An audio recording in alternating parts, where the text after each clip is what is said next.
Alright, so let us do this. Let's hop in. We're just about to kill Leviathan. Hey, BB10. We're just a quest away from doing Leviathan trial. And we'll see how that goes. I can solo it on extreme, but I don't know if all the little sprouts are going to be able to do normal or hard, but we'll see. We'll see. Yes, it is for Tuesday. It is for Tuesday. And Thursday is going to be for Thursday. But, yeah. Yep. So we're going to do, Thursday we're going to do, Crystal Tower raids. Because that's very important lore-wise. Hi, Matt Nui. Yes, sprouts. There are a lot of sprouts. So, where were we? Let's get into New Game Plus and resume.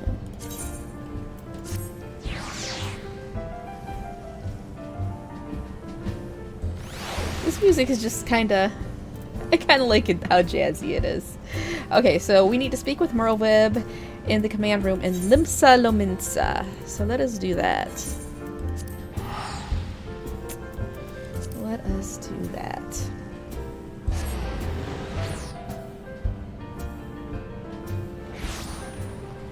But first, let us see if there's any craziness here. No. See anything? I don't see anything ridiculous today. Oh, here we go. We got a guy in a chicken... Oh, a pig with the chicken suit. A pig head and the chicken suit. That's what we got today. Alright.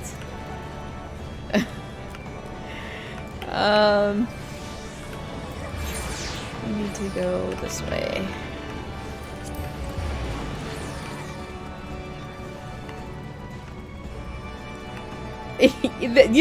I'm telling you, that one dude, the big buff Rogadin with the the Speedo and the Mog head was awesome the other day. I'm so sad that I'm not streaming when stuff like that happens. You were expected in the command room. Pray do not keep the Admiral waiting. Well, I shall not.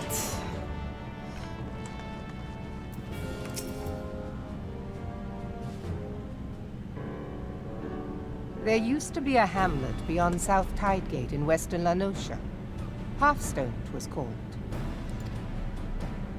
Some years prior to the Maelstrom's founding, Leviathan rose from the briny depths and set about unleashing watery hell upon us. On that occasion, the company of heroes put him down before he could do too much damage. But when the bastard came next, this time in the wake of the calamity, we were not so fortunate.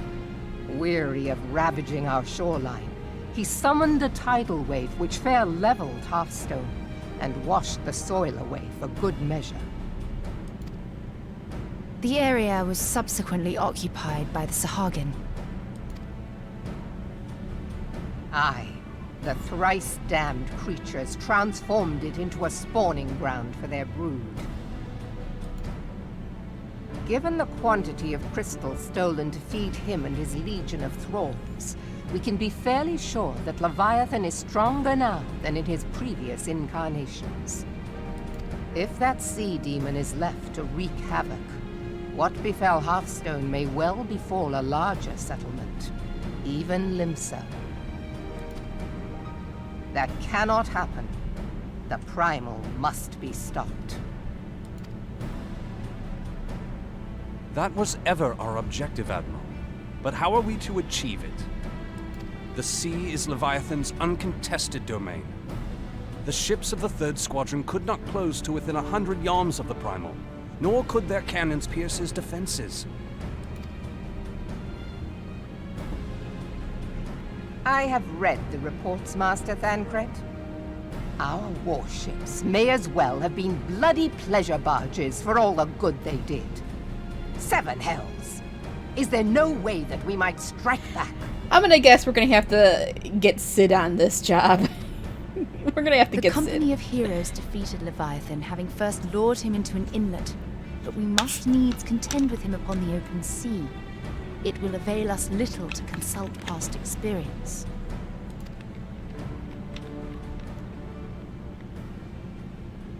Admiral, if I may.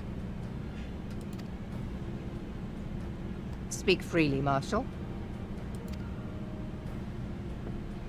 By all accounts, Leviathan's most formidable weapon is the very sea itself.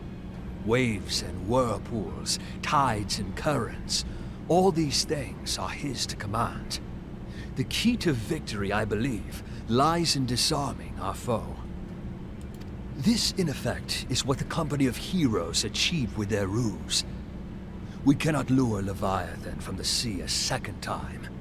But what if we could weaken his hold upon the element of water? I have heard of devices capable of such wonders. They draw upon the power of corrupted crystals, I am told. Corrupted? If mounted upon a ship, such a device might be used to prevent Leviathan from bringing the full force of the sea to bear against us, rendering him no more dangerous than any other sea serpent. Of course! Sid built a similar device to grant the Enterprise safe passage through Garuda's Tempest, did he not? Begging your pardon, my lady, but to give credit where it's due, this is something I heard from an old arcanist friend of mine. It makes little difference who thought of it first, so long as it works. Beg the specifications of this device from your friend, and I shall pass them on to our people at Naldic and Vermelis. But before we proceed any further, I would voice one concern. Piercing Garuda's defenses is one thing. Suppressing Leviathan's attacks, quite another. In matters of science, I am as a babbling babe. But I cannot well imagine that such a feat would be possible without a veritable mountain of corrupted crystals. The question being, do we have a ship big enough to bear such a burden? Mayhap not, Admiral, but two might. Recall you the tale of Mistbeard's greatest haul? It is said that he lashed two ships together, side by side, the better to bear his plunder. By your leave, we might attempt to repeat the trick. The gods know it would be quicker than building a new vessel. Mistbeard did this. Truly, Marshal, upon the subject of the Pirate King, you are as a scholar. Now, from what I have gleaned of these matters, the device will need to be in close and constant proximity to the target. To which, we must lash our twin vessel to Leviathan. This in itself will be no small feat. Ramming speed will be required, but given the weight of the cargo, that will only be attainable with the aid of a towing vessel.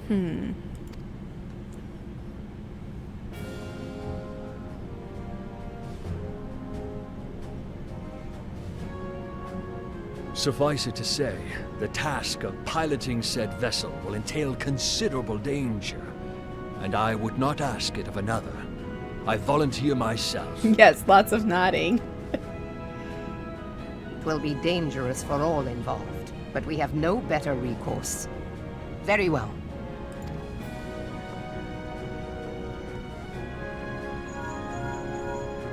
Commodore, assemble the remnants of the fleet at Morabee Bay. Give priority to our soundest vessels. The repairs can wait. Gabby! Yes, we're gonna slay Leviathan today. Storm Marshal Slafierson, command of the operation is yours. I want that twin vessel ready to sail post-haste. At once, Admiral.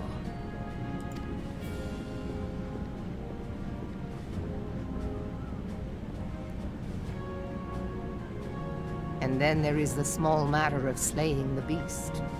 The fate of Limsa Lominsa rests upon your shoulders once again. Go well, Warrior of Light.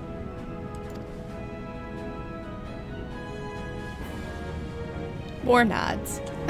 Lots of nodding. Alright, hold on a second here. I gotta get my... Make sure the, not overheating here.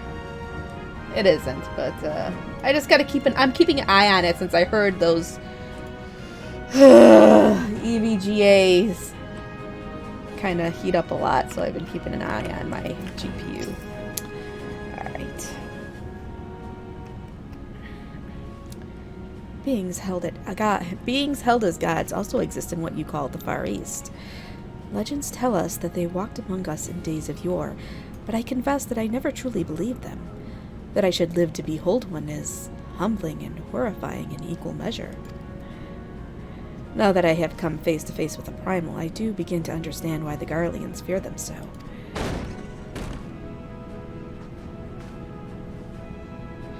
What is it? A message, Admiral. I judged it best that it be delivered at once. I am listening. According to the Yellow Jackets, a man has appeared who claims to have defeated Leviathan. One of the company of heroes? The details are yet hazy, Admiral. We have dispatched one of our own to question the individual. I am disinclined to put any store by this claim, and even should it be true, it is as Y'shtola said, none save the company of heroes have bested Leviathan, and we know how they went about it. If this man is of their number, what could he tell us that we do not already know? And yet, having wagered Limsa's survival on 2 ships, some rope, and a pile of crystals, can we afford to ignore this man? If his testimony could yield us any manner of advantage, should we not hear it? Damn it all. The twin vessel will soon be ready. We have no time to wait for the Maelstrom's report on the supposed Primal Slayer's claims. Rislin, seek him out and learn what he knows. At the very least, it will spare you the torment of waiting for the reckoning in idleness. Great. The man you are looking for is believed to be a resident of the Grey Fleet in Lower Lenosha. The Storm Private sent to question him should already be in the vicinity. May your journey prove fruitful. I know it's a 390, but I still just keeping an eye. Some of these instanced areas in 14 like really do heat up my what the hell? Really? In your underwear? For fuck's sake. Alright. Where are we gonna go to the Grey Fleet? Yeah, I know, was doing some stuffs. It was blowing the fuse? Well, I don't know.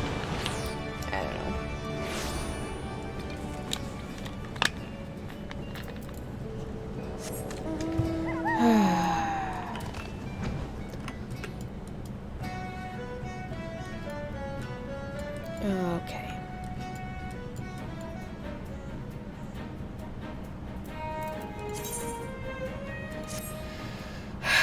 We're very close. We're very close to getting into actually something where I can kill or heal or something. Leviathan, we'll see how this goes. Let's see. Trials. Realm Reborn. The Whirl Eater Hard. That's definitely what we're gonna have to do. Oh shit.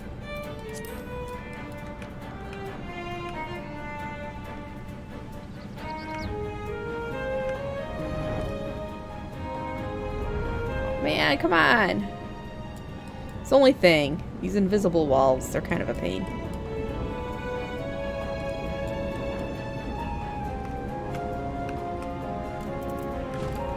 Okay. Uh-oh. Uh-oh. Oh, I thought it was Track Tomb. No, it's the Storm Private.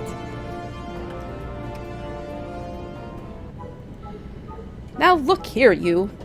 You'll have your bloody story right after you carry those sacks of grain over to the mill. But, sir, that's what you said before you had me pick those oranges for you. And before I mucked out the chocobo stables. And before I rolled that millstone over to the mill. And also before...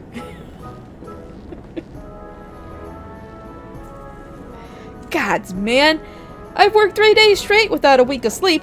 3 days! And what do you hear me complaining? Bah! I suppose some of us ain't made for the rougher stuff. Alright. I'll give you what you want. Never let it be said that old Tractum ain't a generous soul. Yeah, this was the guy who lied. Now prick up your ears, cause I won't be repeating myself. Too modest, you see. Besides, there's only so much epicness a man can take in one sitting, you can? The tale of Tractum's epic victory over the dread primal Leviathan. He's fucking lying again. This dude. Leviathan. Now, Leviathan is huge. Make no mistake. To give you an idea how big, each of his scales is about as wide across as me members long. And that's no mean feat, let me tell you. Oh no. Did he just say that? When I fought him, I could barely see for all the brine he was pelting me with. Must have been a lagoon's worth at least. He even knocked me trusty axe out of me hands at one stage. Of course, that proved to be a grave mistake. What happened next? Why, I grabbed him by the tail end and tied him up in knots. But not wanting to take all the glory for myself, I let me mates in the company of heroes handle the rest. Like I said, I'm modest as well as heroic. Mayhap too modest. Now, there's some as say you can never truly beat Leviathan. That you've got to learn to live with them and make the best of a bad situation. Not the company, though.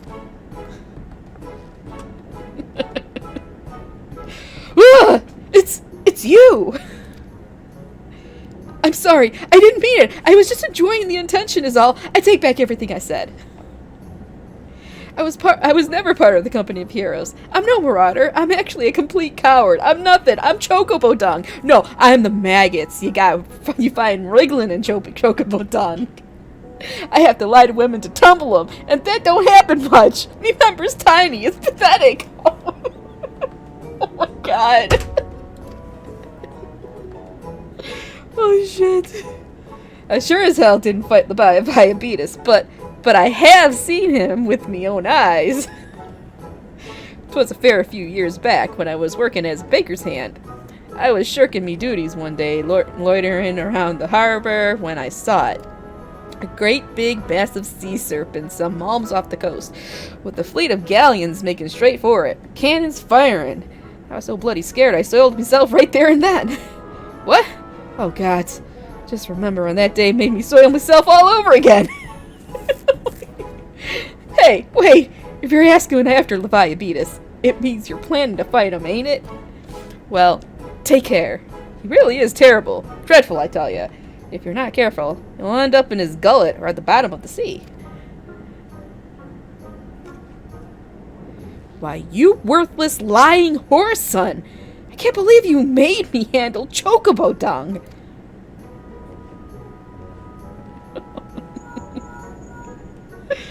Oh.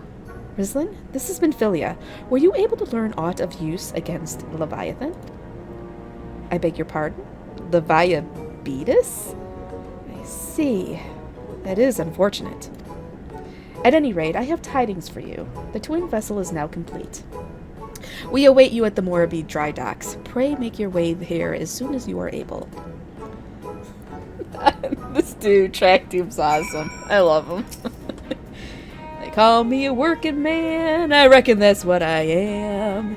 Drinking under the chef's nose. Sneaking out the back door. And nobody'll ever know. Okay, that's as much singing as you're getting out of me today. And I ain't even drinking. So, where do we do? We gotta get to the dry docks. Alright.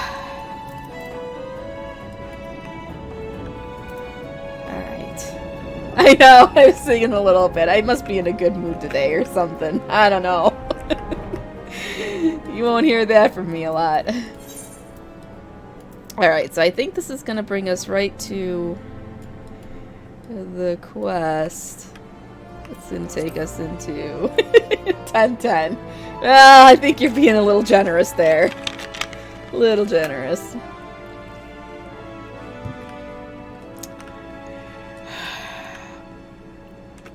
I wonder if I should queue. Nah, I'm just gonna queue up as my healer.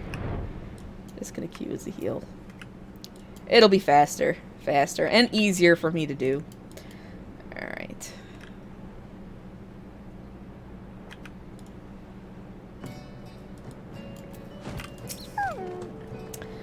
I'm told your jaunt to the Grey Fleet proved fruitless.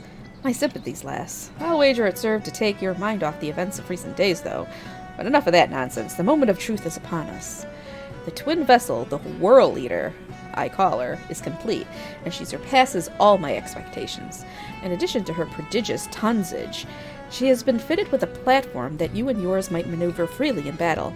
I would mention also that she is nigh unsinkable, but I'm not one to tempt fate. The Whirl Eater and her crew stand ready, my friend. Just give the word, and we shall bear you to Leviathan. Alright, this is it. This is it. Alright. Ah, I know that look. You are ready. Having been constructed in some haste, the Whirl Eater may not be pretty, but I assure you she's capable. She has been fitted with what our friends at Naldik and Vimeli's are calling an elemental converter. Assuming the thing works, it will use the power of the corrupted crystals on board to rob Leviathan of his hold over water. Depending on how the battle unfolds, you may well need to activate the device manually. Keep that in mind.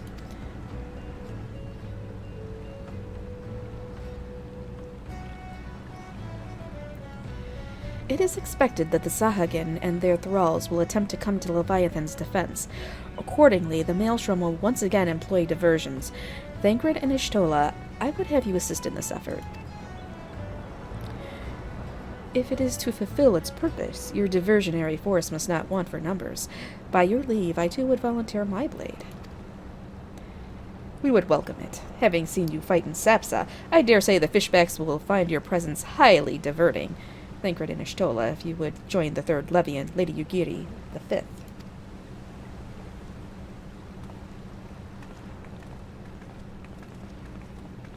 But what words have I for the woman who has made a sport of slaying gods? Only these. Go warily, for the sea is an unforgiving place to wage war. May the navigator guide you through the storm, warrior of light. I would echo the Admiral's sentiments and add a few words of mine own. Know that we all have the utmost faith in you, Brislin. May the crystal bless and keep you. I have been given Minfilia's blessing. Alright, we're ready for battle. Alright, gotta do this on hard. Let's hope we don't get too many sprouts.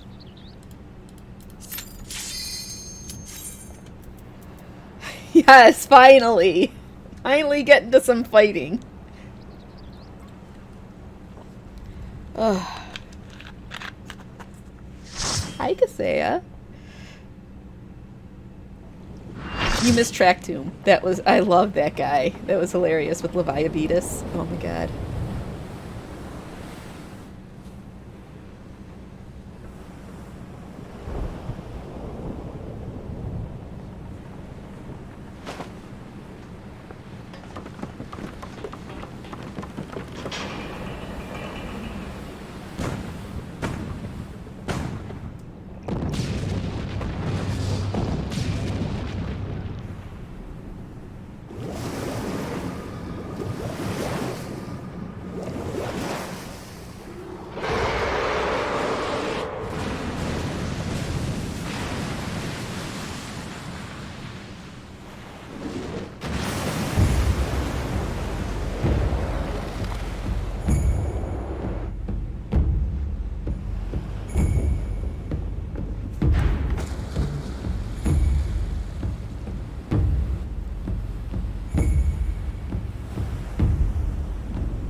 It.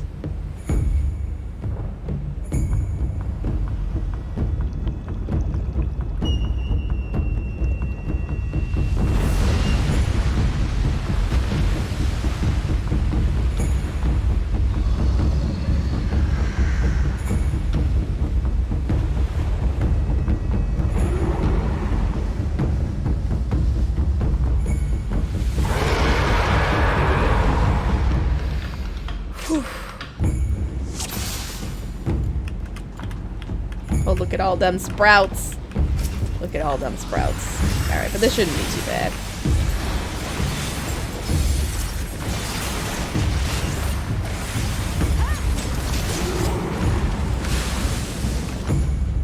And at least the sides don't come off. At least the sides don't come off like an extreme. You can fall off the damn boat.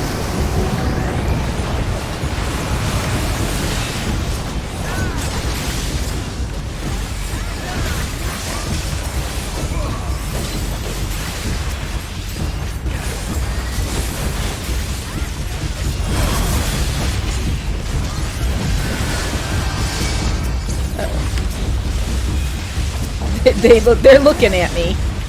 It's okay, we got this.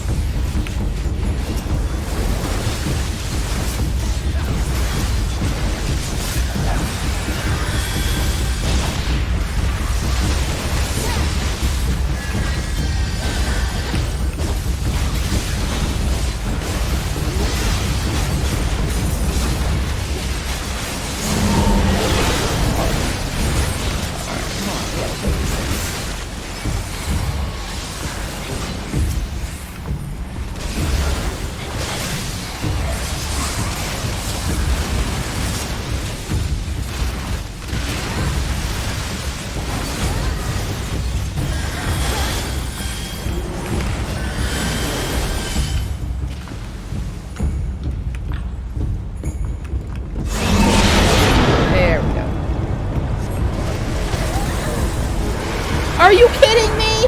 Someone hit it too early? And we wiped. Did nobody hit it? I thought they did. Alright, I'm gonna have to do it this time. You know what they say? If you want something done right, you gotta do it yourself.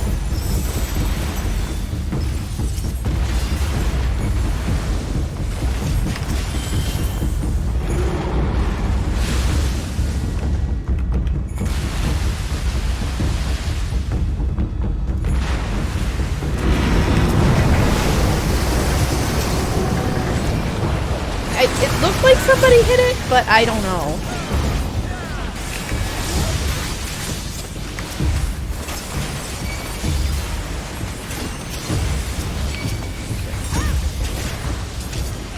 I don't know what this freaking dancer is doing.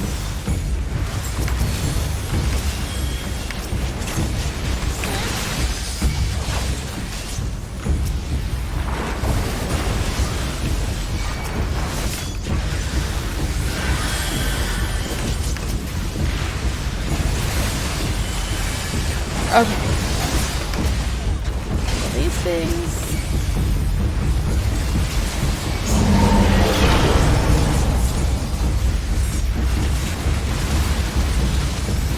It's easy to know when to do it on extreme, but I don't know.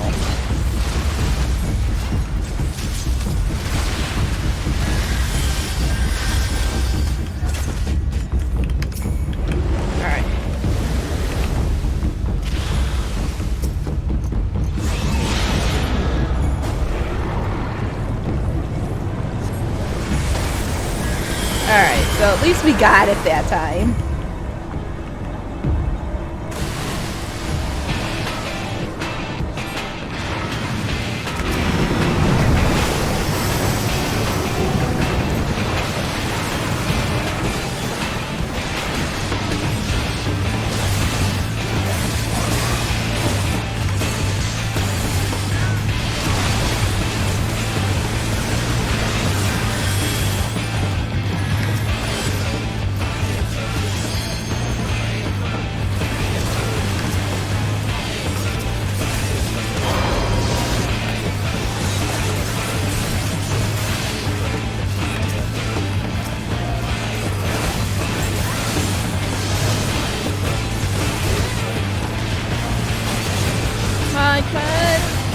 There we go.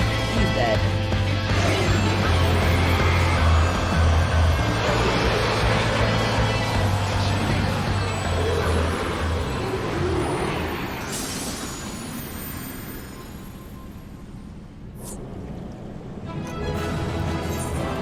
Let's give it to Tokoyashi.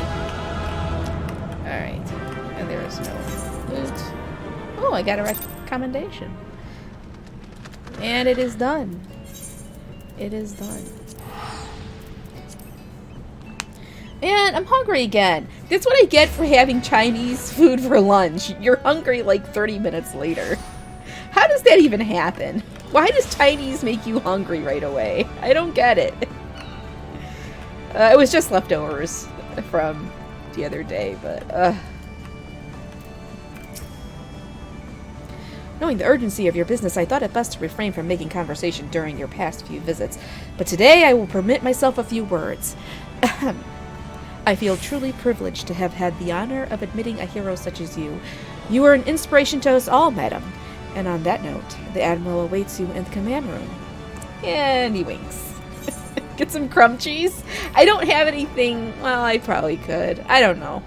Maybe if, in a little bit, I'll go get something to snack on. We Lominsons are sworn to strive, till sea swallows all. And swallow all it would have, had Leviathan prevailed. That we still strive now, we owe in no small part to you. Not for the first time, you have delivered Limsa Lominsa from the wrath of a primal. Never has our nation known a stouter ally.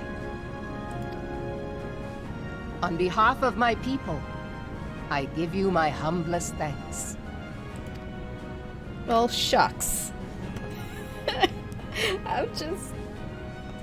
I know I'm great, that I but... give thanks to old Mistbeard, too, for his fine solution. Whatever else he may have been, 'tis clear he was a resourceful soul. Would that I had a man like him in my service. I like last friend. Before I set foot in these lands, I had no inkling that the people of Eorzea contended with such mighty foes. Suffice it to say, their existence came as something of a shock, as did the idea that they could be defeated. This experience has served to remind me of the vastness of the world, and the boundless potential of man. Though I am but a refugee in this realm, I would fain be of use to you in your fight. Know that I am tutored in one of the foremost combat arts of the Far East. It may seem outlandish to the Eorzean eye, but should any of your people care to learn, I would be pleased to initiate them. Ooh, she's a ninja, right? Or something else. She's a ninja. And I will see to it that they are grateful. I have no doubt that your knowledge and skills will serve us well. Besides, your art is not so outlandish as you think. Would you not agree, Master Thancred? Naught escapes your searching eye, Admiral. Yeah, I'm sure he has a clue. Few are privy to this information, but Limsa Lominsa is home to a certain secret fraternity. Its members are trained in a form of combat not unlike your own. By my judgment, it should not be beyond such individuals to adapt to the techniques I witnessed you employing with such admirable deftness. I am heartened to hear this. I too noted a kinship between your style and mine own, though it seemed to me that you fought differently in the beginning. I suppose I did. What can I say? I'm a man of many talents. Oh my god, Thancred. Stop. Though you may labor to believe it, Thancred was once something of a scoundrel who fraternized with the criminal class in these parts. Yestola! You jest, of course. Oops. Outed.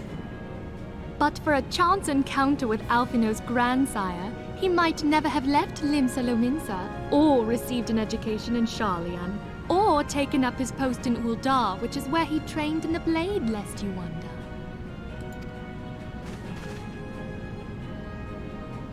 Minfilia, please! Keep embarrassing him, come on. It would seem there is more to you than meets the eye, Master Thancred.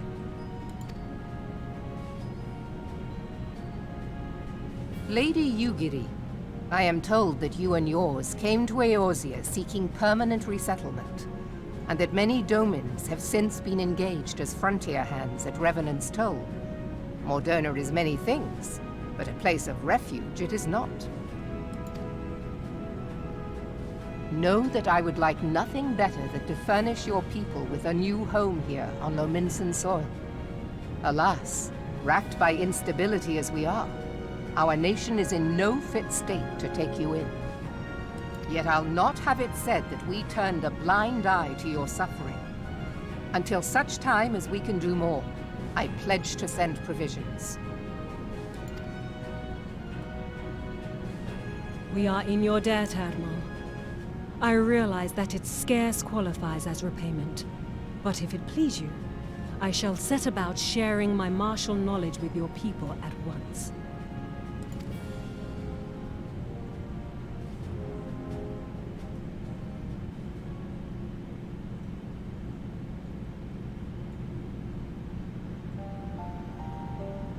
You wished a word in private.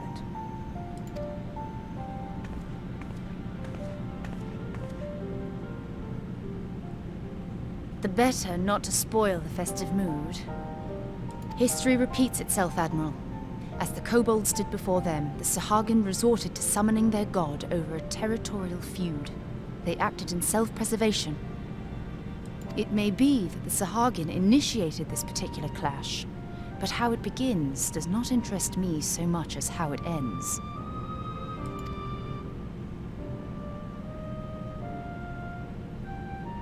I have not forgotten our conversation, Y'shtola. I am aware that man bears part of the blame for the Primal's existence. Nor am I ignorant of the Sahagin's reason for acting. They sought to secure a place to breed and multiply that their kind might survive. Self-preservation, as you say. But we have as much right to live and thrive as they. If our own survival is threatened, are we to lay down our arms and welcome oblivion? Nay. And so you kill, that you might live. Yet if living is a right, then that right belongs to all peoples, be they men or beastmen.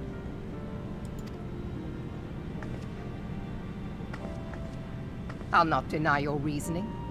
But when a storm gathers, it falls to me to see my people safely through it. That is my duty, and I shall do it.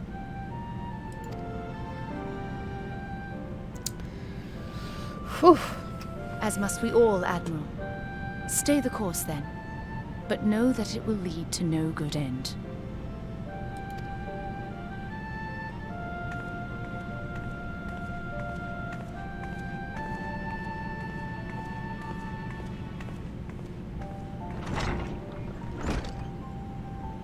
Man has ever put himself first and foremost. To justify his actions, he clads himself in the armor of righteousness, though it be a fancy of his own making. In this, mayhap the Garleans and we Domans are not so different.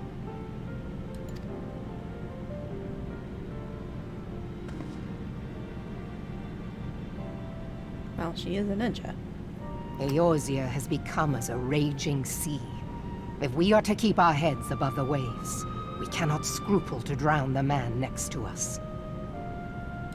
When hopes of coexistence founder, strength must determine who has the greater right to live. Okay, Gaius. Okay.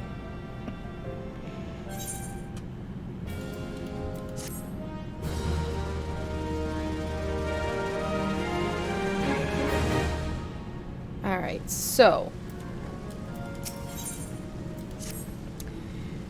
the Admiral has informed me of the arrangement. I have in my keeping a letter of introduction for Lady Yugiri. To the south stands a gate leading to a pier for smaller fishing vessels. Look for an inconspicuous Huron man there and present the letter to him. He serves as a gatekeeper of sorts.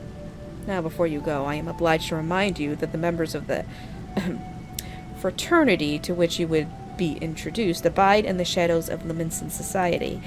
They value their independence more highly than pirates and are united by a bond stronger than mithril. To wit, they are invariably wary of new faces.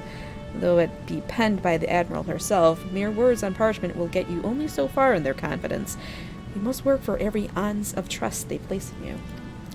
But here is the letter. Go to the aforementioned place and show it to the aforementioned man. Oh, and good luck.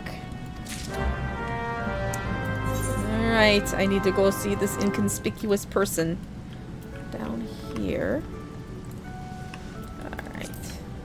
Yes, more quests. There's, it's gonna be ever more quests. Ever more. Anybody interesting here? I do so love seeing interesting people in this, but,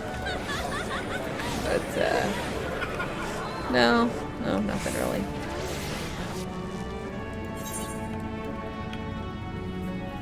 We're gonna get to see the, sylphs again. I know you love me talking about them those ones. Oy! Oy. But we're gonna be getting to them again soon. Ooh, and an inconspicuous man. Oh, text real quick. Oh, it's just my freaking electric bill. Okay. Got business with me, venture? Aye, I do.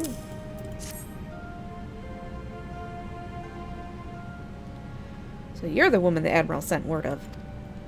I was hoping I might catch a glimpse of Thancred, too. Been a while since I saw his shite-eating grin. What with all the doe-eyed wenches about, I expect he's got his hands full. Oh boy.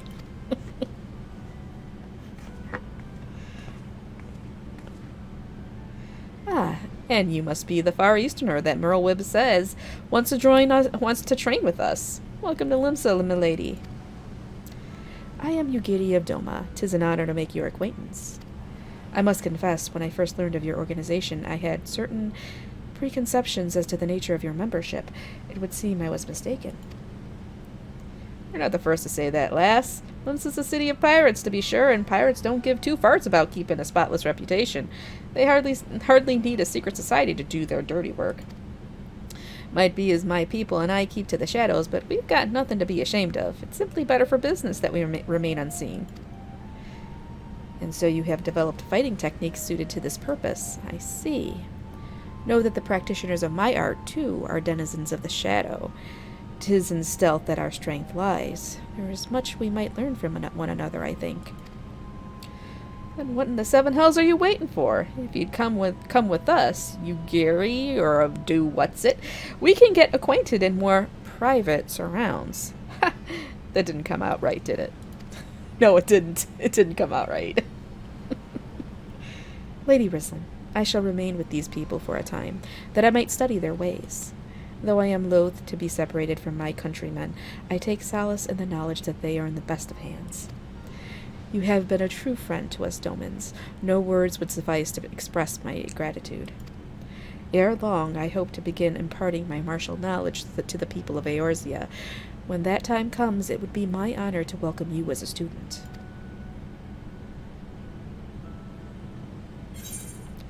Oh, she wants me to become a ninja. Eventually. I got other stuff to level with in the meantime. Okay.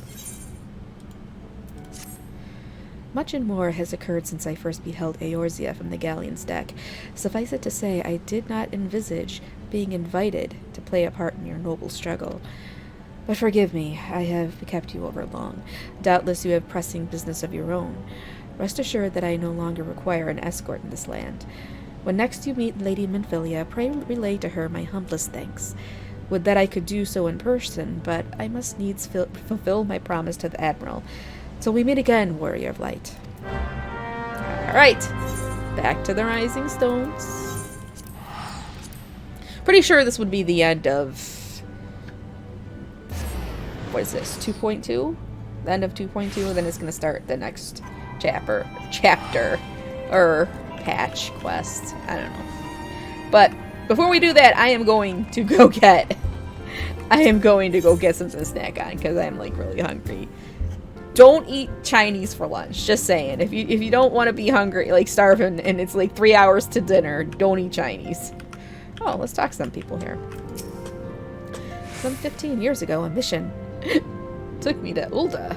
It was then that I first chanced to gaze upon your beauty. Oh my god, he's hitting on Minfilia's mom. I was utterly transfixed. I dared not blink lest I deprive myself of even a split second of your radiance. You do flatter me, dear, and I do believe you have had a bit too much to drink. God, he's like, he doesn't even have any compunction about age or anything. He's just like all the hot ladies. What in the seven hells are you doing up there? Get down here before you fall and break your neck. Don't mind Papalimo. He's making a fuss over nothing as usual. Yozan's sense of balance is amazing for a boy his age. I wonder how he got so good. You think this is impressive? In Doma, we train to run on the treetops. I bet. Ooh, hoary boulder. Some of the Doans wanted to learn how to fight, and it's fallen to me to oversee their training. First, I need to find suitable equipment for everyone. Alright, you keep doing that. Who's over here? An adventurer bends not to authority, but lives and acts according to his own beliefs. He is the master of his own destiny. Yeah, that's true.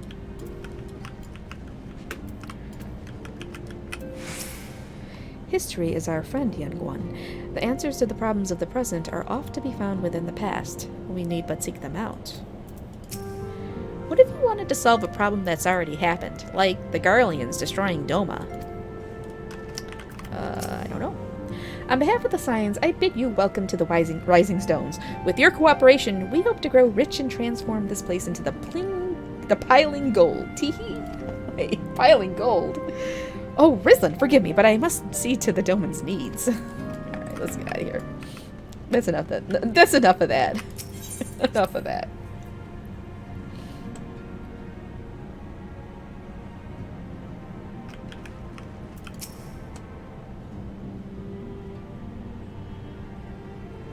I have been reflecting upon the events which took place during our visit to Vilbrand.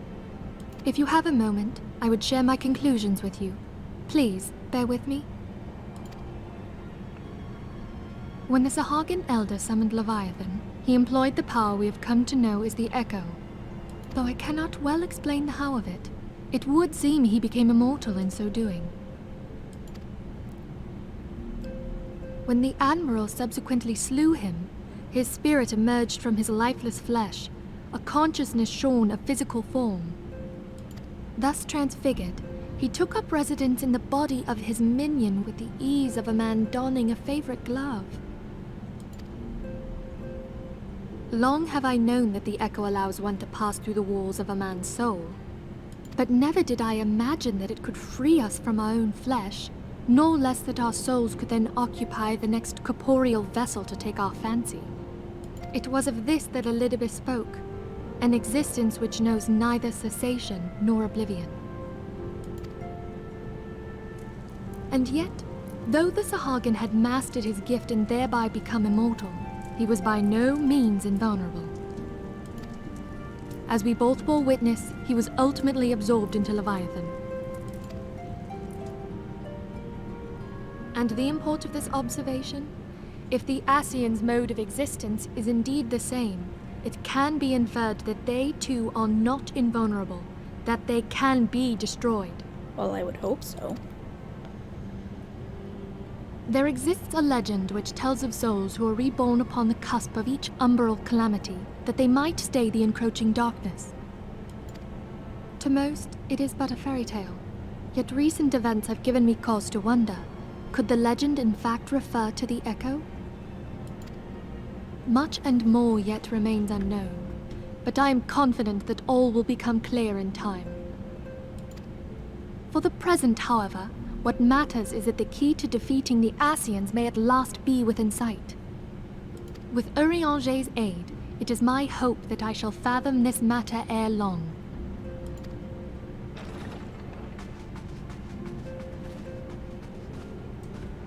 Oh, I was just about to send for you, my friend. Is Artemis? Grave tidings from the Sharlayan motherland, my lady. Oh no.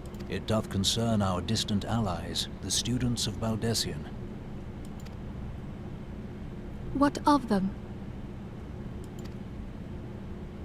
My lady, The Isle of Val, which for many years hath been the Order's home, is no more. No more? Whatever do you mean? I relate only that which hath been conveyed unto me by our agents.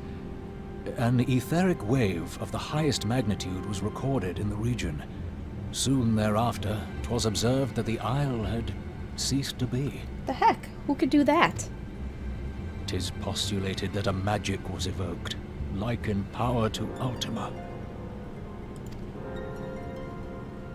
12 preserve. Like Ultima, but we defeated Ultima. Oh man. Uh-oh. If there are no other matters, I move that today's meeting be adjourned.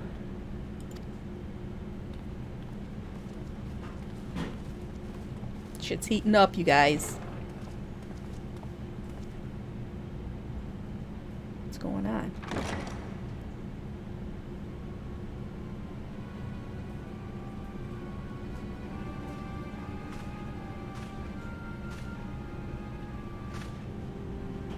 It is done, my lord.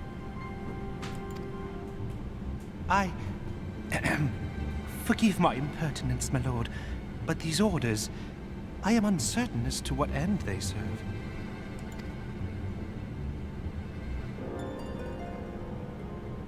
Revolution.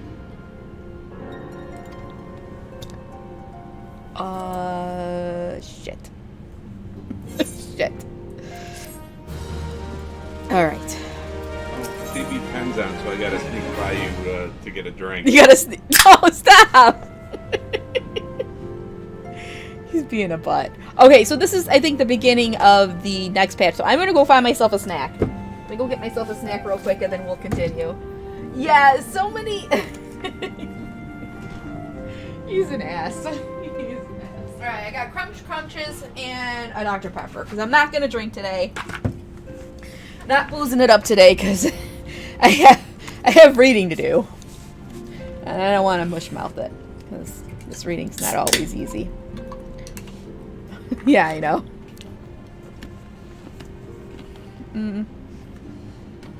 Oh.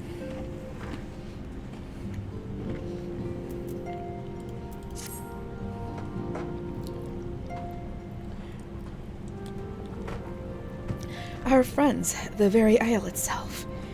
Everyone and everything. No. No, it avails us not to speculate. Arianje will send word if there are any developments. Until such time as he does, we must remain firmly focused on that which is within our powers to change. With that in mind, I would speak of a different matter. One closer to home. It concerns etheric fluctuations which we had previously attributed to good King Mughal XII. That the king is no more is a blessing for which we have you to thank. Yet all is not well in the Twelves Wood. Our latest readings reveal an ongoing etheric disturbance of considerable magnitude. They may even suggest the presence of a primal. Needless to say, the mere possibility warrants immediate investigation, and I would have you... Acilia? I do not wish to interrupt, but we have a problem. What manner of problem? A band of refugees, hailing from Ul'dah this time, are come to Revenant's Toll seeking asylum. It would seem they expect us to afford them the same treatment we have the Domans. At present, they are in the seventh heaven, awaiting a formal response. I see. Mayhap this was to be expected. I shall meet with them at once. Acilia, you know full well we haven't the resources to accommodate many more people. Consider what will happen if you do this. Word will spread, and more will follow. Your opinion is duly noted, but I will hear their suit.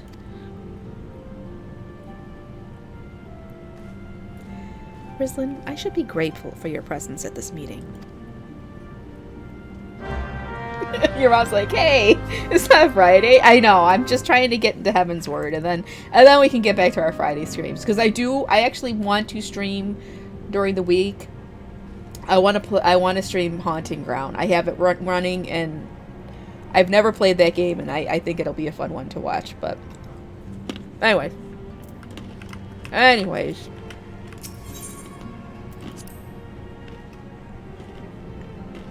more crunch.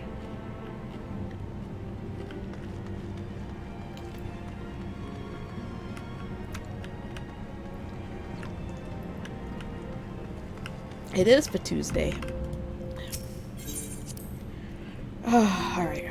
They're in here. There we go.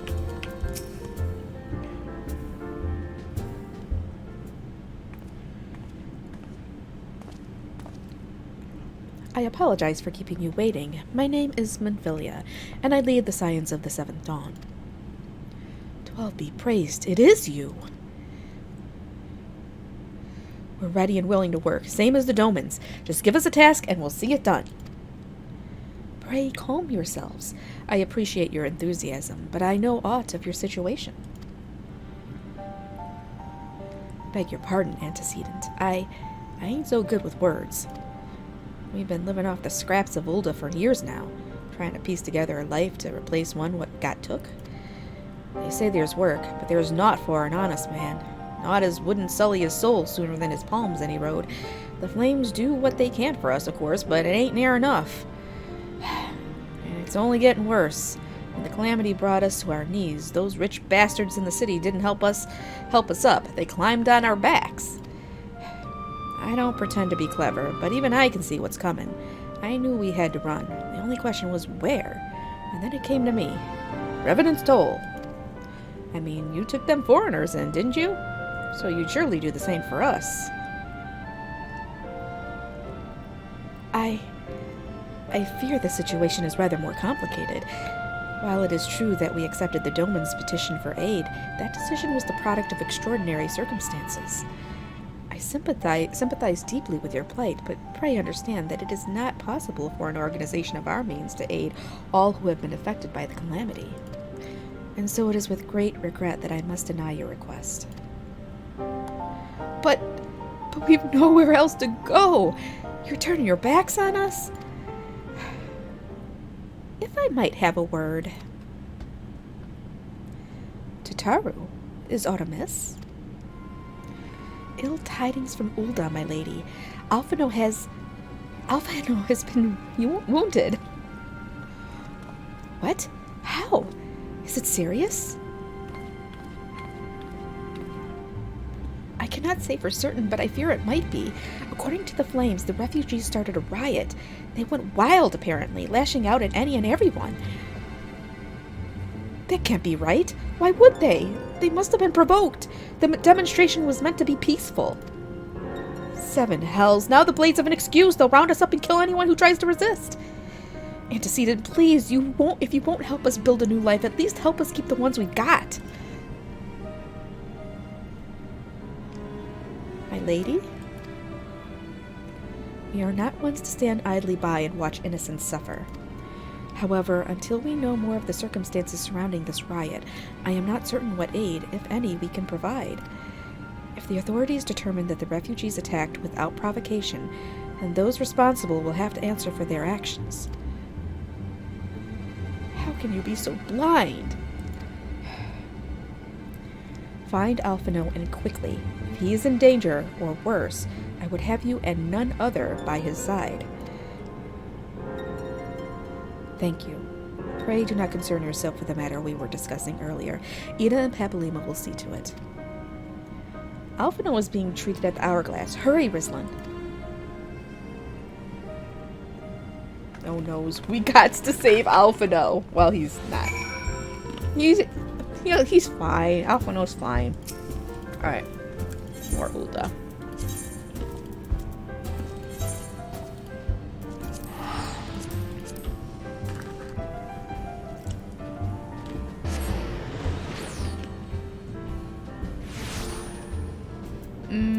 Where? Adventurers go.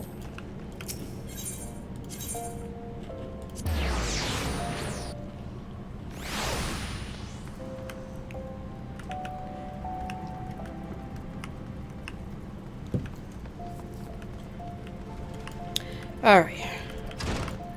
Well, he looks fine to me. What the heck is going on here?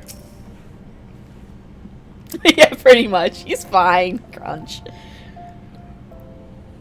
Come, you must have gathered by now that Tataru is given to exaggeration. As you can see, I am quite well. Ul'dah, on the other hand, is not. This riot was anything but an isolated incident. There is a restlessness in the air. Tensions long simmering are at last threatening to boil over.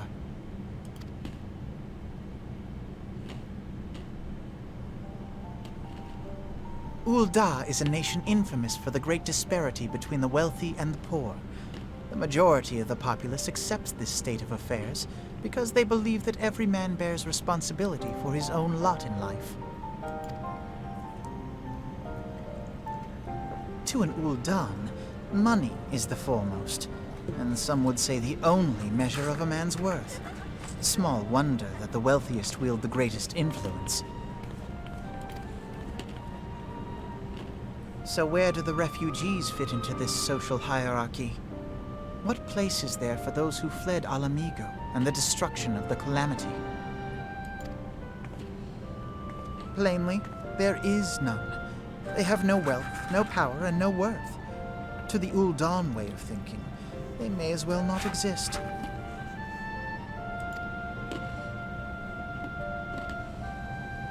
Choosing to ignore their existence, however, is patently not an option. General Reborn and the Sultana understand this, which is why they ordered the Immortal Flames to provide the refugees aid and succor. Yet none would dispute that the expenses incurred by this policy grow by the day, with no end in sight.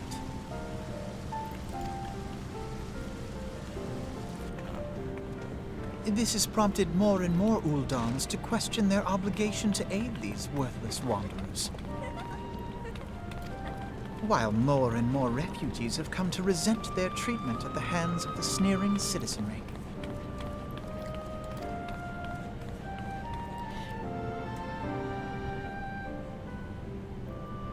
The manner of Lord Lolorito's refusal to grant the Dolmens asylum bespoke a disdain for all refugees, an attitude shared by the rest of the monetarists.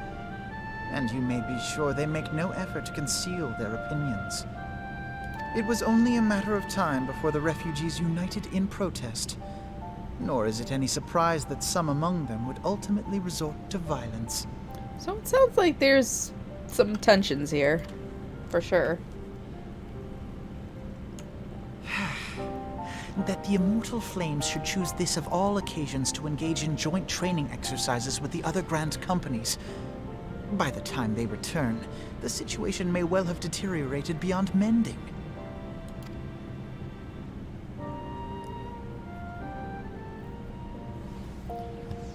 I think that Ul'dah is filled with Popotos because it is their ancestral home in this area. I guess. Like, most Popotos come from around here. I don't know. Plus, a lot of them are rich. A lot of them are rich. They are.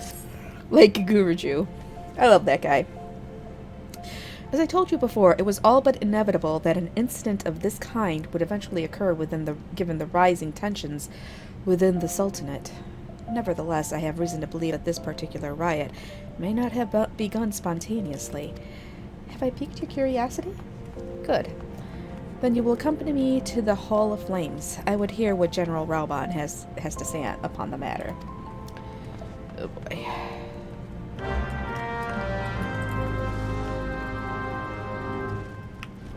They're not all evil. As long as Tataru exists, they're not all evil. Pippin's pretty alright too. Pippin's alright. But you guys haven't met Pippin yet. Alright. Plus, what about Wedge? Wedge is adorable. I love Wedge.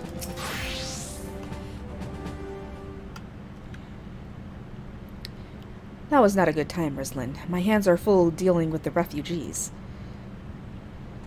Precisely the matter we wish to discuss, General.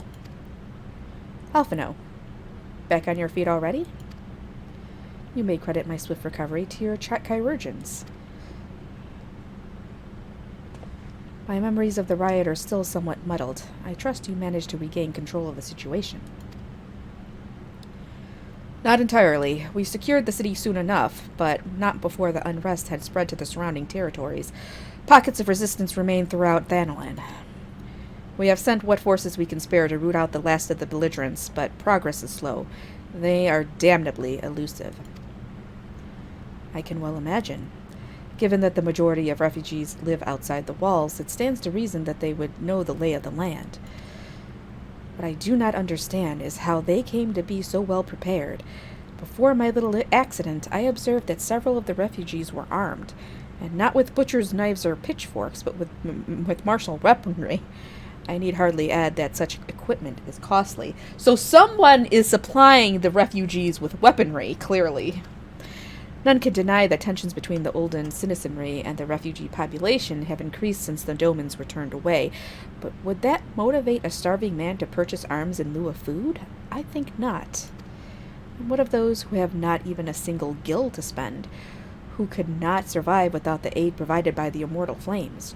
Surely they would sooner sell a weapon than bring it to bear against their benefactors. Come to the point. Very well. My point, General, is that this powder keg of discontent was not set alight by chance. These events were deliberately set in motion, and now order must be restored. That is my first duty. Until it is done, any investigation can wait. I do not have time to discuss this. My scouts will be returning anon.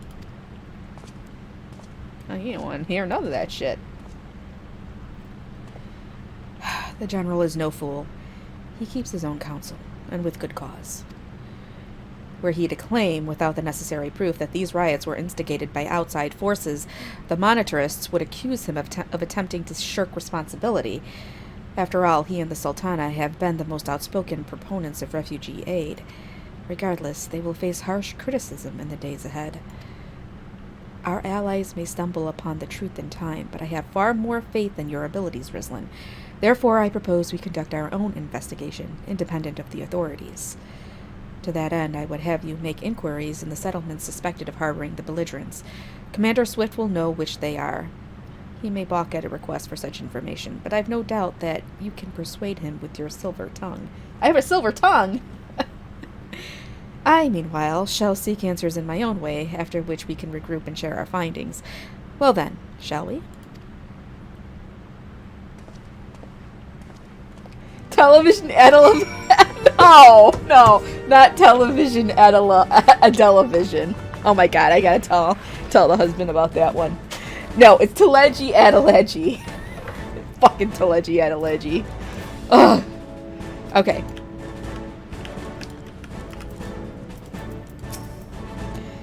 You look as though as you have something to say, Rislin. Do you? What you ask is no simple favor. Were such information to fall into the wrong hands, the lives of countless soldiers would be at risk. Even so, there is wisdom in your words. An able individual may be better suited to this task than a regiment. Very well. The Brass Blades have reported suspicious activity in the vicinity of Lost Hope. It may be unrelated to recent events, but we doubt it. I suggest you begin by speaking to the Blades posted there. I have a silver nod.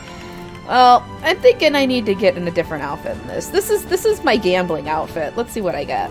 Let's see what I got for outfits. I don't feel like that. I don't feel like that.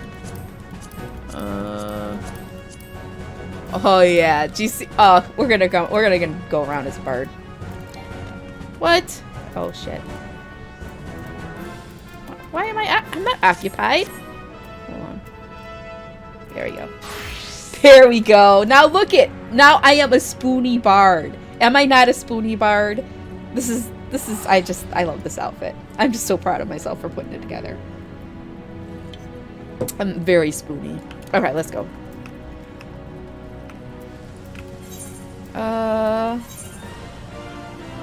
It was not a Dracula outfit. That was my gambling outfit, okay? Alright.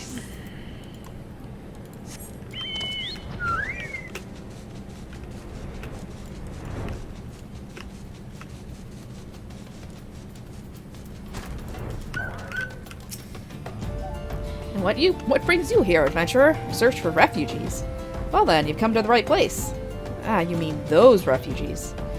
Oh no, you won't find them here. Most of the people of Lost Hope have come to accept their situation and are content to pass their days in peace and quiet. Outsiders have trouble understanding that. Like that merchant who passed through recently. Gregarious fellow, but awfully opinionated. Can't say I was sad to see him go.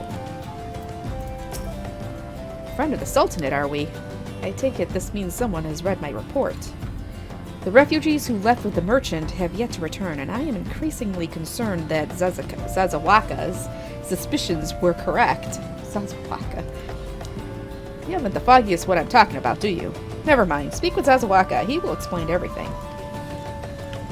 Zazawaka.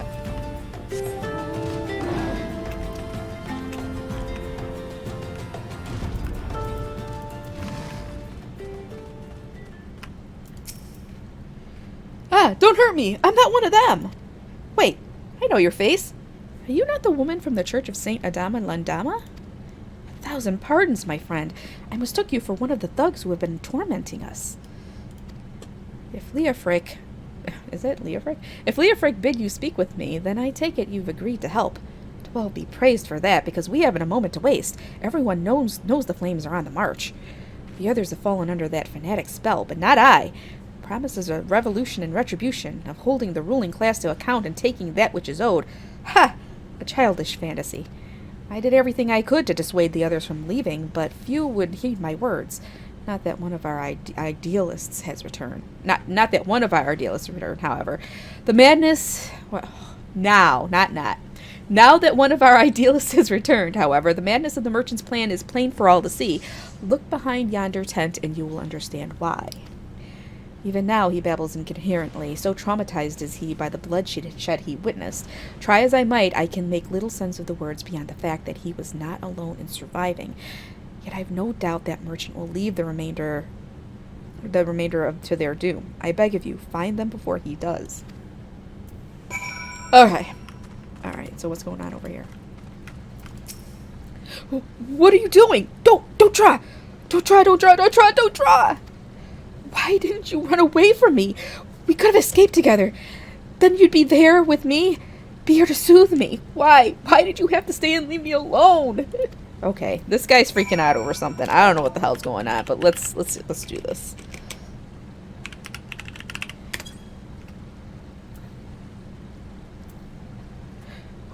Who are you? What do you want? Aye, it's true. I followed the merchant. May the gods strike me down for my folly.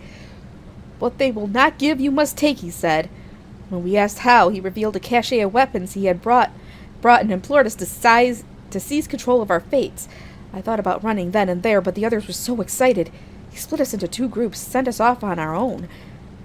But when the flames found us, we didn't know what to do. Our leader tried to parley with theirs, but then they started arguing, and then fighting, and then everyone was fighting, and the flames were shouting, giving no quarter, and...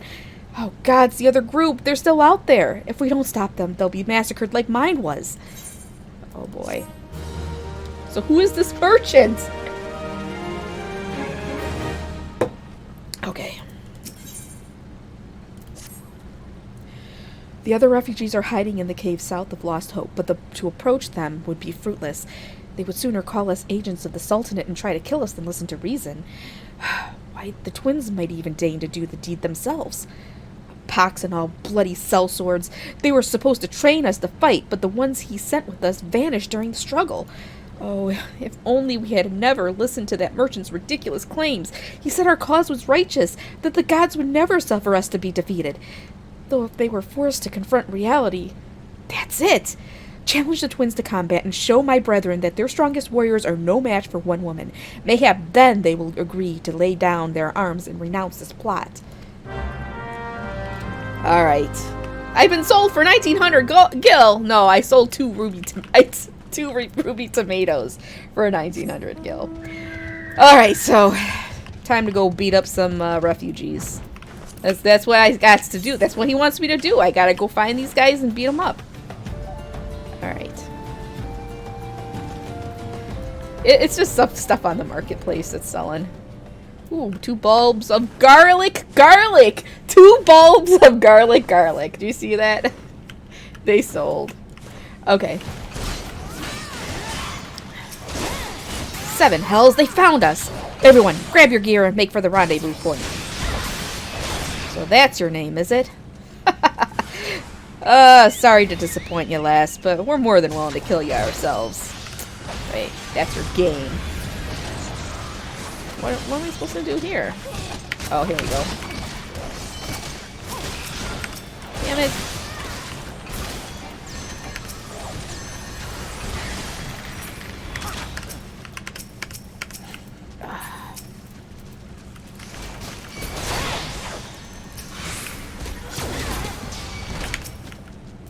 Why is there somebody else here right now? Damn it!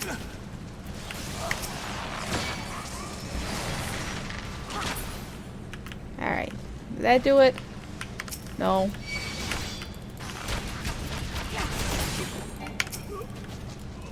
There we go. So... you beat him like it was nothing.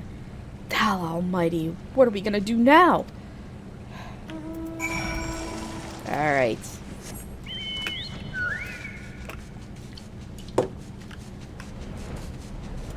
Oh yes, my specialty is beating people up. And killing things. I'm very good at killing things too.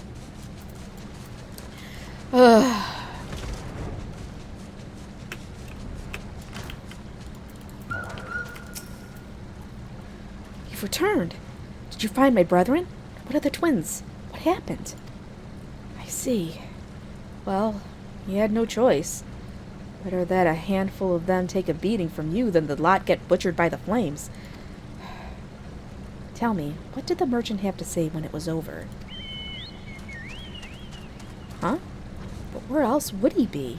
Unless he went to the Stone's Throw to recruit others. So I didn't kill the or beat up the merchant. The merchant wished to approach the refugees in Stone Throw, but was waiting until the flames withdrew their forces from the vicinity. Now that they have, there's nothing to stop him from continuing his work. How many more must perish in pursuit of this futile cause? How much more suffering must we endure before it ends? Find him. Convince him to cease his mad quest. It will surely lead us to ruin. Alright.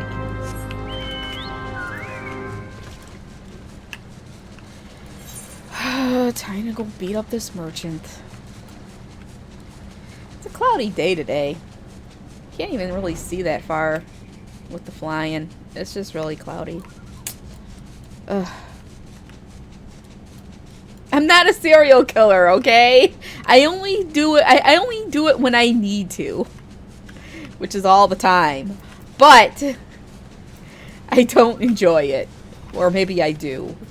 But who's to say? Who's to say? All right.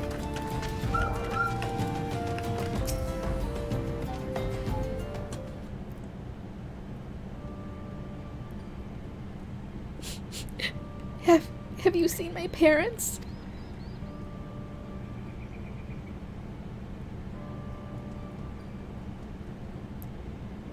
They told me to stay here with the others. They said they'd be back soon, but it's been days. They left me with the man from Ulda. The man said they were gonna change everything. Make it so we could live inside the walls with everyone else. I liked it when he said that. I didn't like it when he talked about making the rich people pay. Everyone looked so angry, and I got scared. Say, miss, are you looking for someone? Looking for someone stirring up trouble.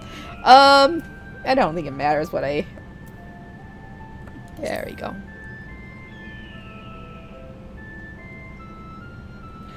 You mean the man who left with my parents? But I don't know where he... Uh-oh. Wait, look! Over there! I think that's him! Well now, which of these gullible fools shall be my next victim?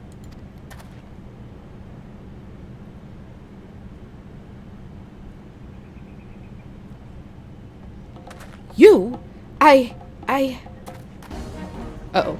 Better chase after him. He's getting away! Go get him, miss!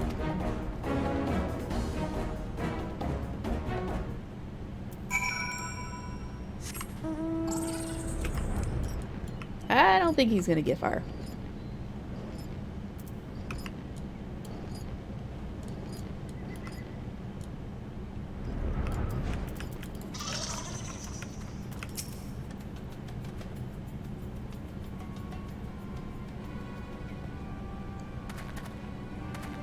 You again? Why are you pursuing me? Sedition? Treason? Revolution? That's preposterous. Who has filled your head with these lies? Refugees? The selfsame refugees who terrorized the streets of Ulda? Ha! You have no evidence to prove your accusations. None. No, I will not accompany you to the Hall of Flames. You have no right to detain me. For the sake of argument, let us just say I did do the things you claim. Surely you don't think I give a Kikirn's arse about politics. It was business. Only business.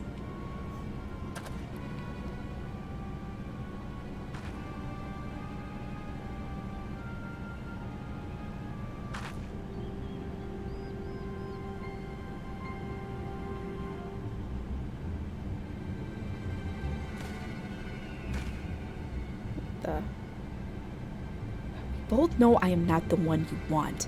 However, if you agree to protect me, I swear I shall tell you everything.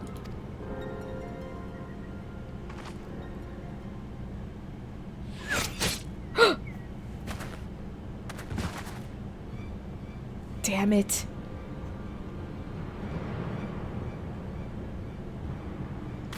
What's all this commotion? 7 hells. Tell the others to spread out and search the area. The killer may still be close.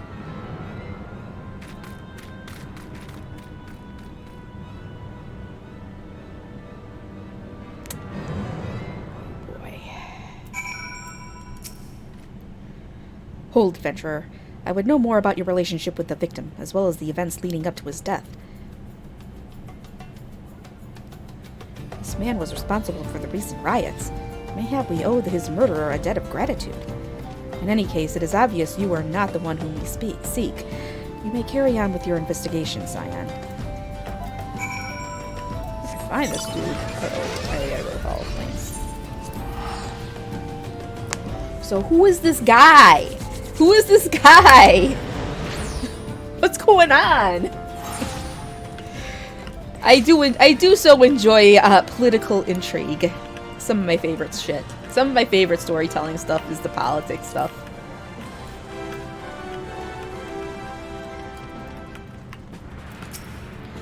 What news, Rislin? Where is the merchant? Murdered? Damn it all to the 7th hell. He was not simply murdered, Rislin. He was silenced. Too many knew his face, and he was ready to divulge his secrets. Do not despair, though. We may be closer to identifying the true orchestrator of these riots than you realize. No cereal is safe from them. No! It's television's right here, man! Stop it! Alright. The Flame General left word that you were to proceed to the Fragrant Chamber as soon as you returned. He wishes to discuss your recent discoveries as well as the results of our own investigation. Master Alphino has already been informed and should be waiting for you outside. Pray proceed to the Royal Promenade with all haste and speak with Bartholomew. Alrighty.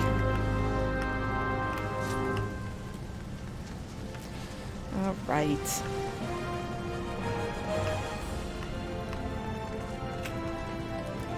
Gotta go to the Chamber of Rule, I believe.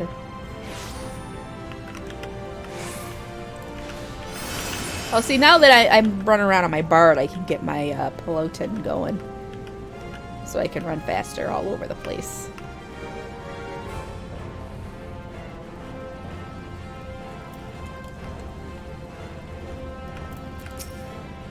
We have been expecting you, madam. Please proceed inside.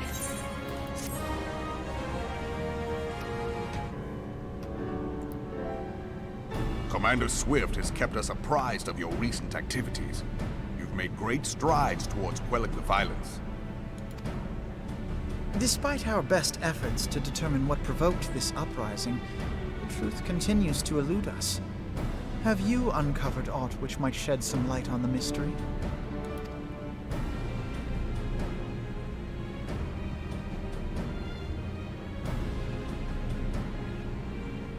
This information does not leave this room. The Syndicate's decision to reject the Doman refugees' appeal for asylum had lasting repercussions. A number of those displaced by the calamity claimed it was proof of a policy of discrimination. Together with a group of Alamegan refugees, they organized a series of demonstrations to protest against the Sultanate. Demonstrations which became heated, but did not descend into violence. Until a certain incident served as a call to arms. A unit of brass blades sent to supervise a demonstration loosed arrows upon unarmed protesters. Oh, for fuck's sake. It was this atrocity which prompted the refugees to take up arms. I need not tell you what followed. We assumed at first that the attack was born of a miscommunication. When emotions run high, they happen. But suspicions were raised regarding the unit's commanding officer, whom I ordered interrogated. Sure enough, our fears were soon confirmed. The dog confessed that a merchant had offered him coin to give the order. A merchant in the employ of Teleji Adeleji. Fucking Teleji Adeleji. Teleji Adeleji. But he spoke in favor of the Doman's cause, and has ever seemed sympathetic towards the refugees' plight. Why would he do such a thing? Know you of the Cartano Reclamation Bill? It is a proposal to annex the Cartano Flats so that refugees may establish permanent settlements. When last I looked, that was disputed territory. Aye. Some might even call it a battlefield. Huh. Huh. The destruction wrought by Bahamut was greatest at the Cartano Flats. That much is common knowledge. What is less well known is that his rampage laid bare ancient Alagon ruins, of which no record existed. There are certain differences of opinion as to how these ruins should be handled, which is why each nation maintains a military presence in the region to this day. Yet differ though we may, we are still allies. Therefore, in the interest of preserving the Eorzean alliance, we have reached an agreement. Any conflict which may arise during the course of military exercises in the region shall have no bearing on relations between our nations. I'm guessing that's the PvP area. In full knowledge of this delicate state of affairs, Teleji Adeleji proposed the Cartano Reclamation Bill. A shameless bloody ruse which stands to benefit him in but one conceivable way. If successful, he will gain control over the disputed territory under the guise of assisting in the resettlement effort. And you can be sure he'll build an orphanage next to every Alagon ruin.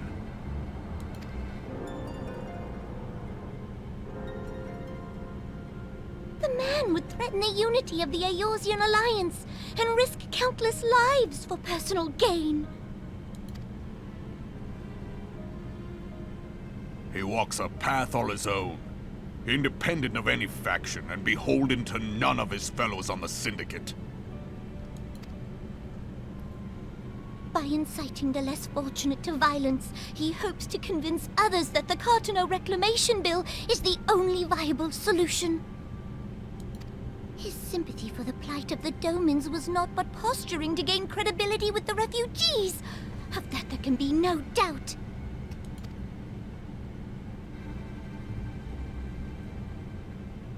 Forgive me, but what could possibly motivate Teleji Adeleji to go to such lengths?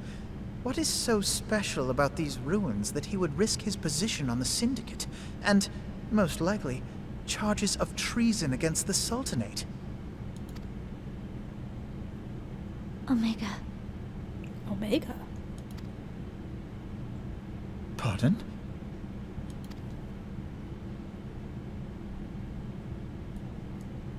An Oligon monstrosity, not unlike the Ultima weapon. Mayhap larger, we know not. It has yet to be fully excavated. Oligon inscriptions indicate that it was created to fell Bahamut himself. Alright, come on, should we get there? If accurate, it might explain why Nail Van Darnus chose to bring the Red Moon down upon the Cotonou Flats. Given the ends he went to ensure Eorzea's annihilation, destroying the one weapon which could stay the Elder Primal may well have seemed like good sense. When first I bore witness to the power of the Ultima weapon, I doubted the evidence of my senses. And now you tell me there is another such weapon. One which could contend with Bahamut. Bahamut! Aye, we were skeptical ourselves. Truth be told, until the Ultima weapon's existence came to light, we thought the inscription had been mistranslated. At present, Omega is more akin to a fossil than a tool of war, having long since ceased to function. As such, its true potential cannot accurately be gauged. However, if someone were to restore it, as the Garleans did the Ultima weapon, I have little doubt that he would wield untold power. Power enough to subjugate Uldar like as not, and the rest of Eorzea besides, which is doubtless why Teleji Adeleji yearns to have it. That he should aspire to world domination. He who has ever walked 2 paces behind Lord Lolorito in matters of commerce. 'Tis in acknowledgement of his own limitations that he seeks this power. Woe betide us all should we allow him to have it.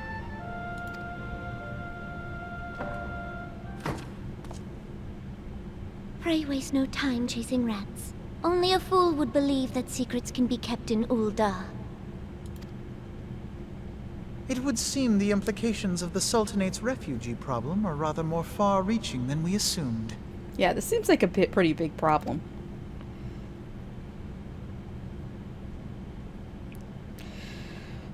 Guess I'm just gonna have to take care of it. Damn it.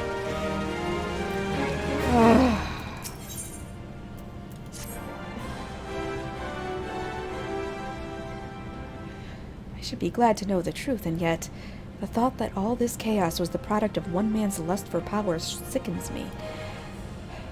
How long do you think they intended to hide the existence of Omega from the science? That they even felt the need to do so is most troubling. It would be in our best interest to learn more of the military activities in the disputed territories. Fortunately, you are already well positioned to do so, Captain Hollis. Pray keep us informed of any developments in Cartano. How would I know? Begone, whelp! This is no place for children!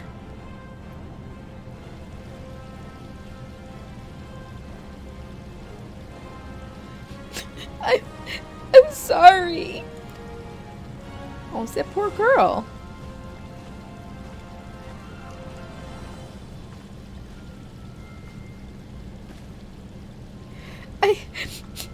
I was looking for you, miss. You said you were looking for the man who left with my parents. You know this girl?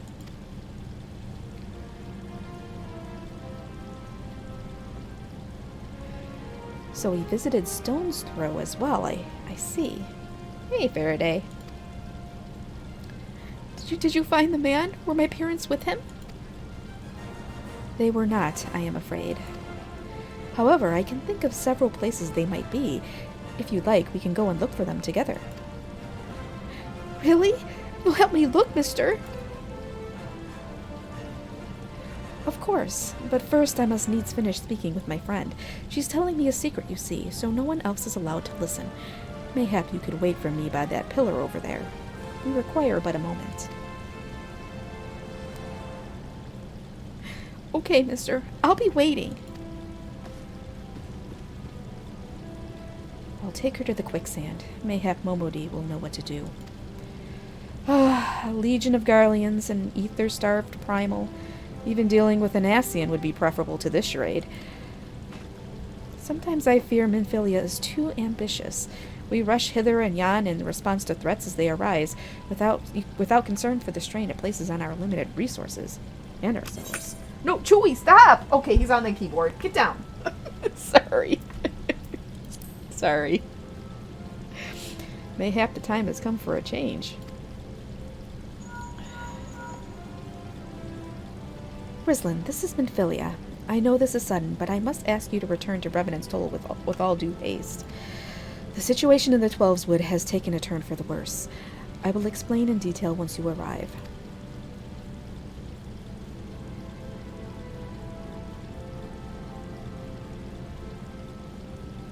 The Twelves Wood. Then the primal threat she spoke of before has been confirmed. I have received no reports of Ixali activity, which leaves the Sylphs? Go, Rislin. You know as well as I that the appearance of a primal takes precedence over all else. Oh, and when you arrive, do inform the antecedent that while I am grateful for her concern, she needn't fear for my safety. I am more than capable of protecting myself. Oh boy, gotta deal with the sylphs now. Gotta deal with your this ones and that ones and these ones and dancing ones and walking ones and airy ones. Ugh. Alright.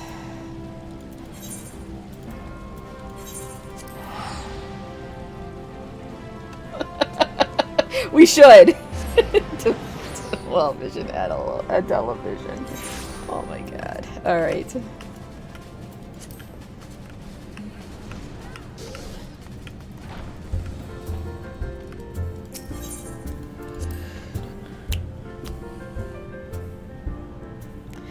Let's go talk to everybody a little bit. I never did this before, and you get like all these little snippets of character development that I enjoy. I think it's all the same. Yeah. Okay, it hasn't changed. And believe me, character development is the characters in this game is the reason why I love this game so much. I love these characters. You will grow to love them too. Just saying. It is a relief to see you healthy and hale, Rislin. The latest news from Ulda was most disturbing.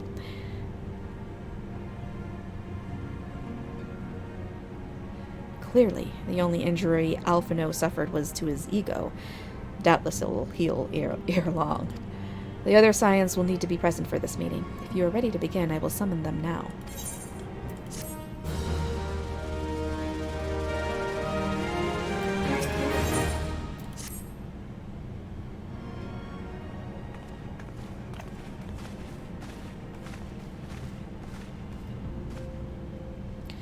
Thank you for responding to my call with such haste.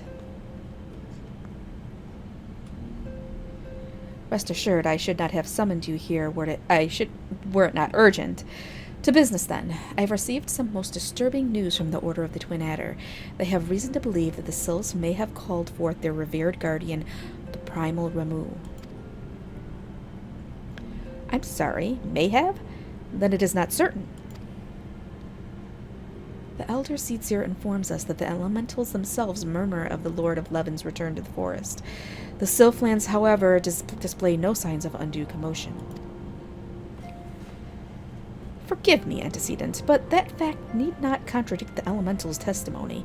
Unlike his more bellicose compeers, Garuda and so on, Ramu is reputed to act only in the defense of his children.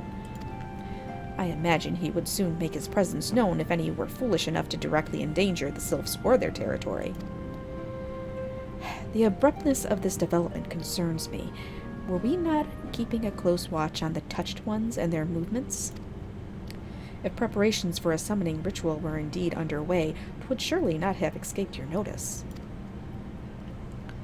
Oh, it didn't. I was pretty sure it was going to happen, just not this soon. I beg your pardon? You foresaw this eventuality and did naught to prevent it?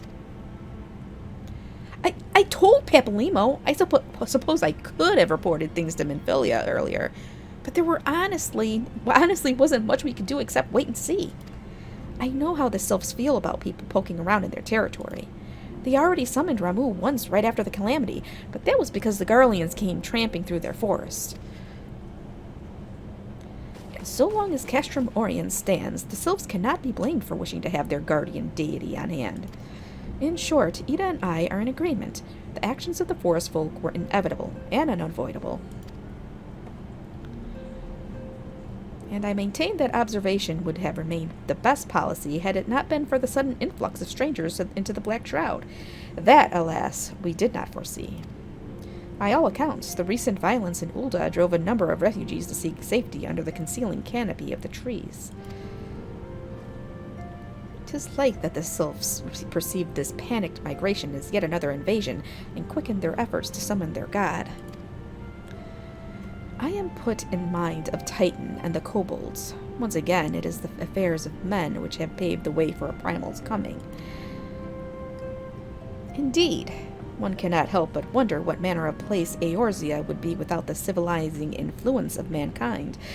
Be that as it may, this regrettable development does afford us a unique opportunity. Rizlin, though your dealings with the Sylphs of Little Solace are through, you once succeeded in preventing an untimely conflict with Gridania.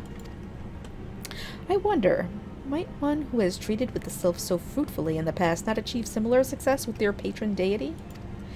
If Ramuh can be convinced of our intentions, it may be the first step to breaking the cycle of primal summoning. I don't know who this is. I don't know this number. A fond hope. Were such a thing possible, we would not have been at war with the Beastmen since time immemorial. But maybe this time we can. Let us continue this discussion anon. We must needs first consult with the nation most affected by Ramuh's presence. The Elder Seedseer has requested your personal involvement, Rizlin. Pray report to Commander Heloise at the Adder's Nest as soon as you are able. Steel yourself for the worst.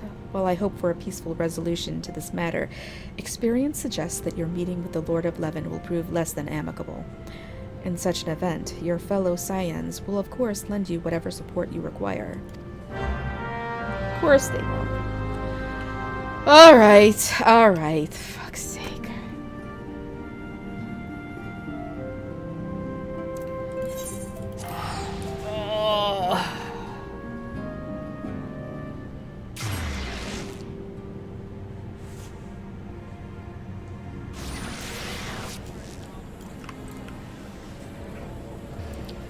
Alright, over here.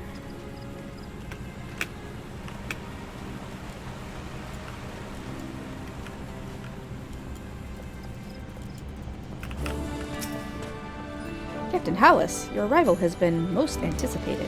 The appearance of a primal is ever cause for alarm and unease. Though my men stand ready for any eventuality, I know of none more qualified than you to snuff out this threat. Indeed, I would have you do so without delay.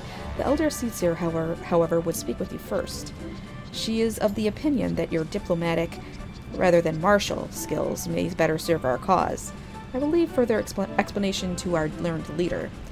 Pray make your way to Nofaka's altar. The conjurer in attendance will admit you to the lotus stand. Ugh. Back and forth.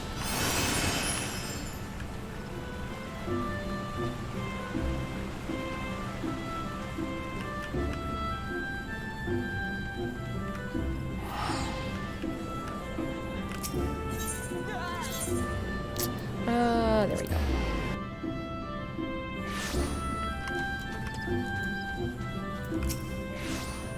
The other Scions have already arrived, madam. May I show you in?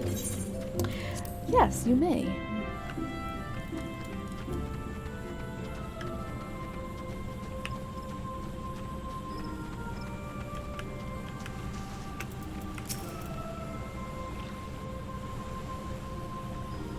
Scions of the Seventh Dawn, on behalf of the people of Gridania, I bid you welcome. Your presence is of great comfort to us all in these days of uncertainty. I summoned you here to share tidings of a most urgent nature. But a short while ago, the great elemental spoke, and his voice was clarion in its intensity. Ramuh is returned unto the forest.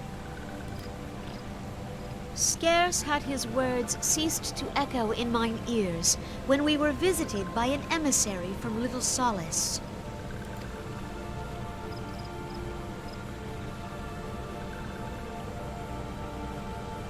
Our guest informs us that the sylphs too have sensed the presence of the Lord of Levin. Though his exact whereabouts remain unknown, we may safely assume that the primal was summoned within the heart of the Sylphlands. Unlike the other primals you have encountered, Lord Ramuh is no raging avatar of destruction. He is revered as much for his wisdom as his strength, serving as both arbiter and guardian to his children. Given that we and the Sylphs found a way to share the Twelves Wood, it is my hope that this sagely immortal will be amenable to reason, and that conflict may be avoided. Blessed as you are with the power of the Echo, you are one of the few among us who may commune with a primal without fear of influence. I would ask, therefore, that you represent us in this most delicate of negotiations. The Twelves Wood has suffered enough. Upon this, we and the Sylphs, and I would venture Lord Ramuh himself, are in perfect accord. Let us not endanger our shared home by engaging in unnecessary hostilities. Dear friend, I beseech you, safeguard the peace which exists between our peoples. Nod. Got a nod. Aww. You have my thanks.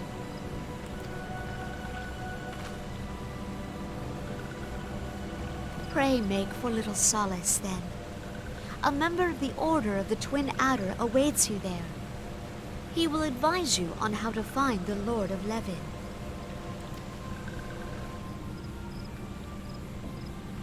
An ill wind blows through the forest. Yet, it is not only the Twelves Wood that flinches at its coming. All the lands of Eorzea shiver in dread anticipation. Have care.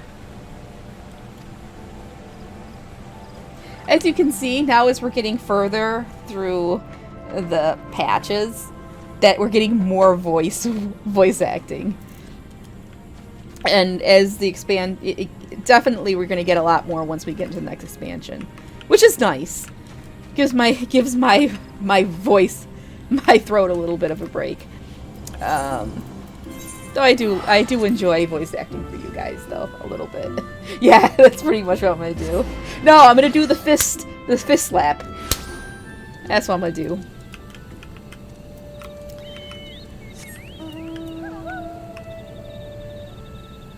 Okay, all right, time to see the sylphs.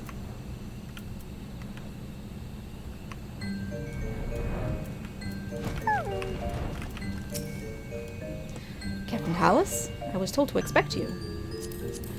I understand you go to treat with the primal Ramuh himself, an unenviable task, but one for which I have no doubt you are well suited. I have been told that your fellow Scions are conducting an investigation of the area as we speak, that we might ascertain the location where the Lord of Levin might be found. I would ask that you abide here until they return with their findings. Alright.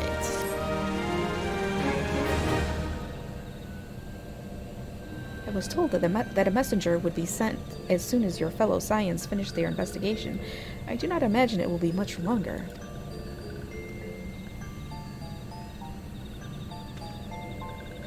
This one returns with good tidings. Wise ones have finished searching and have wisely identified the precise location where the touched ones summoned Lord Ramuh. Your timing is impeccable, my fluttery friend.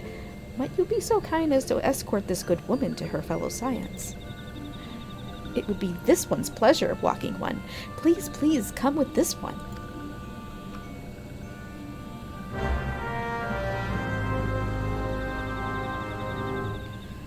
Okay. I think we're getting close. We're getting close to Ramuh. Getting close to another trial.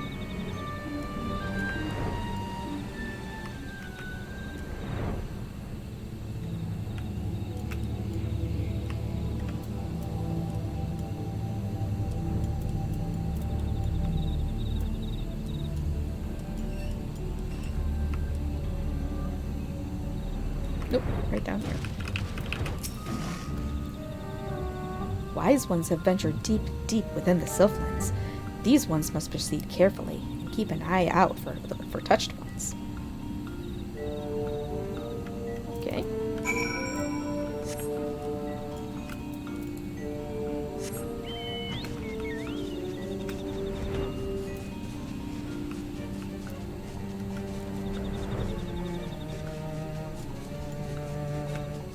Now we're going pretty deep into the Sylphlands here.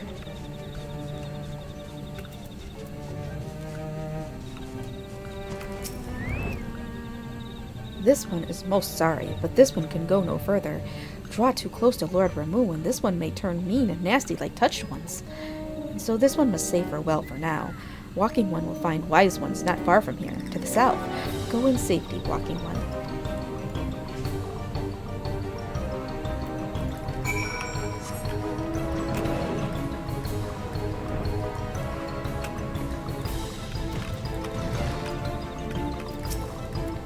So it's actually you. I am relieved. For a moment I thought we were dealing with another one of those confounded sylph tricksters. I swear, with them wreaking havoc with their skin-changing magics, it's a wonder I was able to finish taking my measurements. Yes, it was quite the ordeal. You should have seen the look on Ishtola's face when the one impersonating you suddenly showed up. That's quite enough, Papalimo. My apologies. It's not like me to ramble so. At any rate, as I was saying, I have finished measuring etheric activity in the area, and am pleased to say I have reached an indisputable conclusion. To wit, that Ramuh was called forth in the vicinity of the Sylph's Aetheryte. Come, Ruslan, the Lord of Leven awaits. Alright.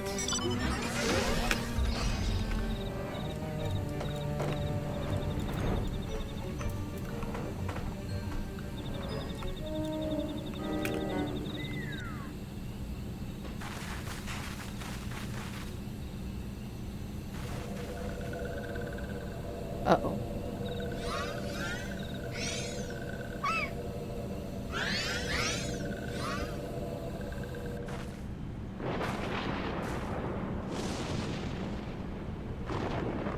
Ainora betrays thee, servant of hiding.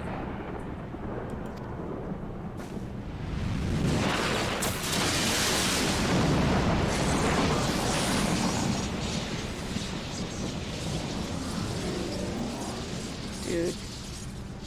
That is one amazing beard.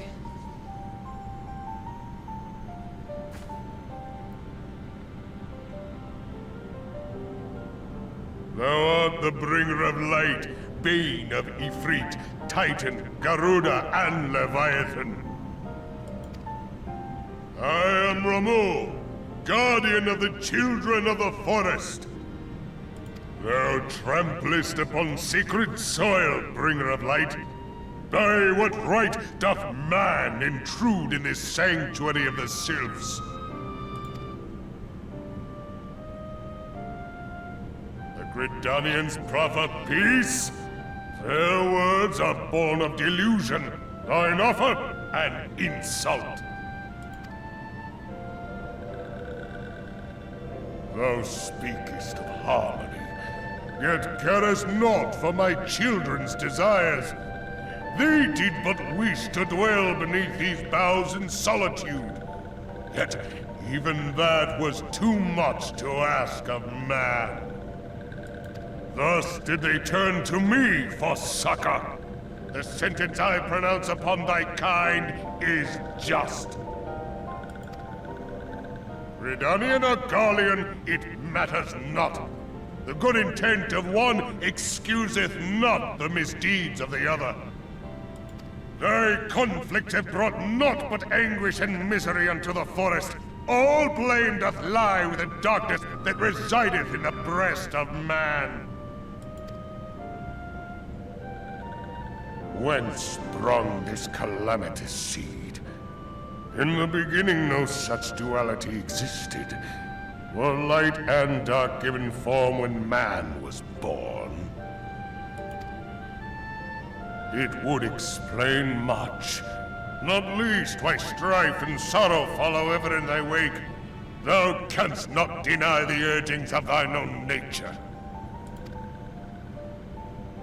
Knowing that thy mere presence here portendeth tragedy, wilt thou persist in this pretense of peacemaking?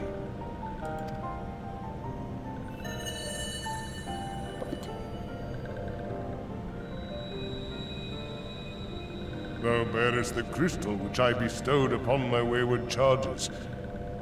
That they should entrust so precious a gift to thee. Thou standest apart from thy kin.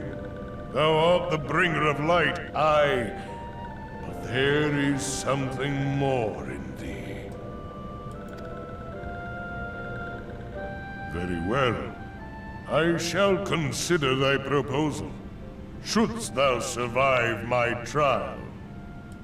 If thou wouldst champion the cause of harmony, I must have proof that thou art fit to play the role. Wither mine ire, and prove to me thereby that thou hast strength enough to stay the darkness which threateneth to consume thee. Yet if thou shouldst be found wanting, know that all men shall perish in the storm of my judgment.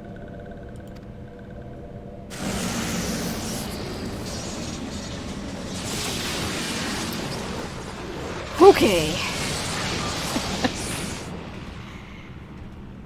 Come to me, bringer of light. I shall await thee on the field of battle.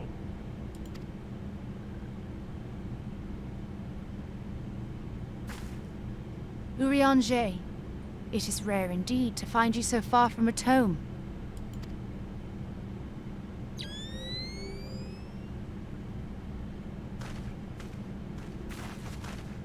The Lord of Levin himself.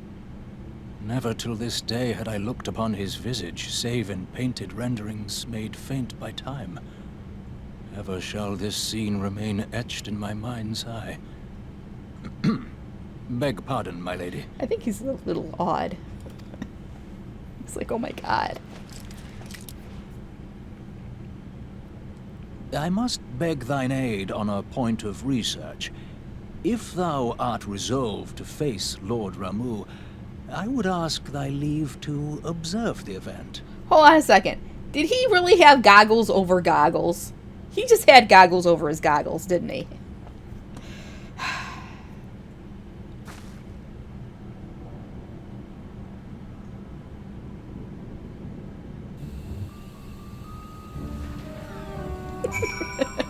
Alright, so I'm gonna go to the bathroom real quick and grab another Dr. Pepper, and then we're gonna queue up for the Lord of Levin himself, Ramuh, or the Striking. Hopefully this shouldn't be too long of a fight, hard of a fight. I don't really remember doing it in Duty Finder, but we'll see. See how this goes. I should probably go as heals though. Give us an instant queue. Alright. That.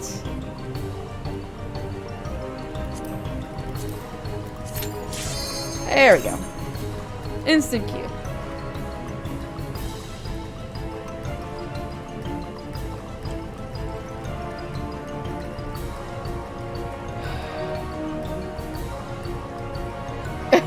Now you're gonna do another character, really? Oh my goodness.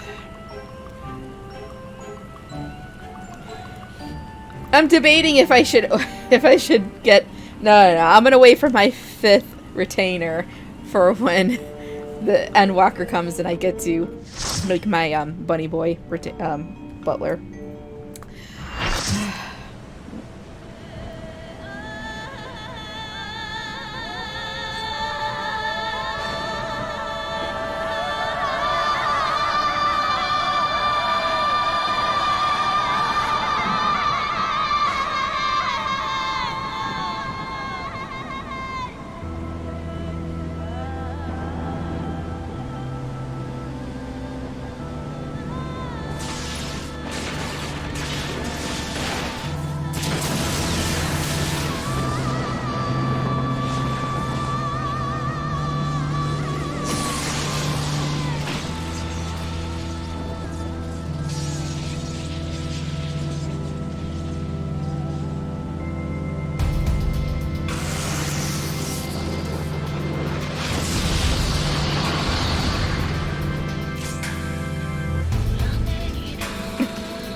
Oh my god, there's a lot of sprouts. Am I the only non-sprout? Shit. This could be bad. This could be very bad.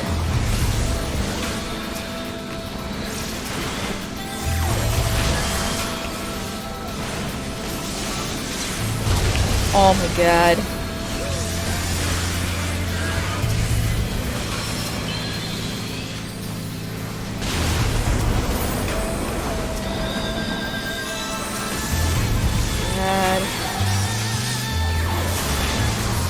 I don't have all my tools for this, damn it! It's not difficult! It's difficult with a bunch of sprouts! I don't know what they're doing and I've never done this before.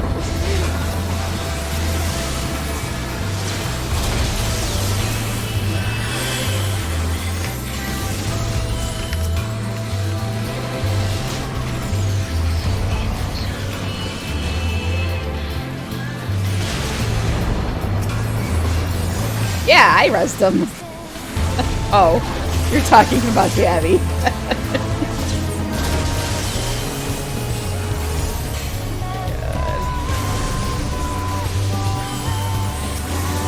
Oh, no Phoenix down.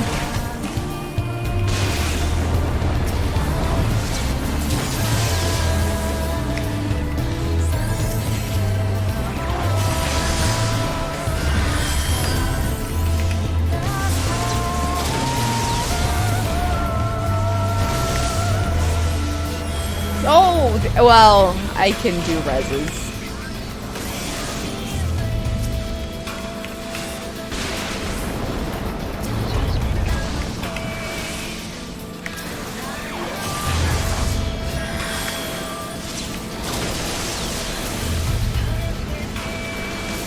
I don't know if these tanks are supposed to swap targets or swap aggro or not.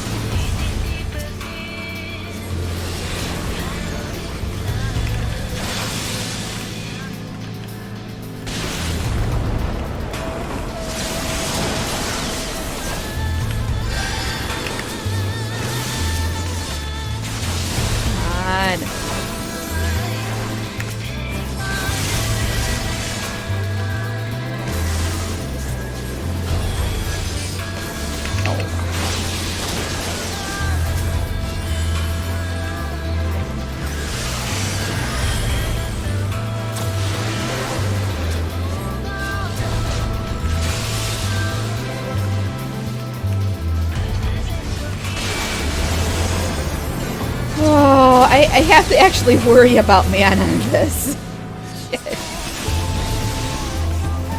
Can't do the blinding attack. What do you mean blinding attack?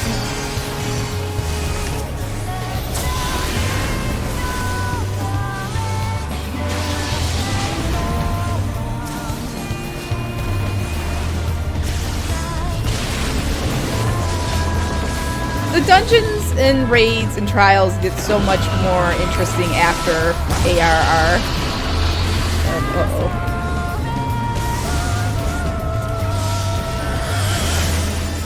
And I knew that was coming.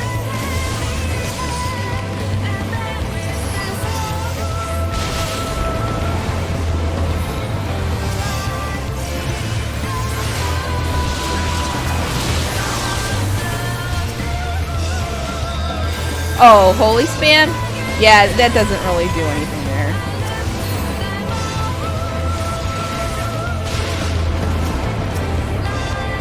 That's more of a dungeon type ability.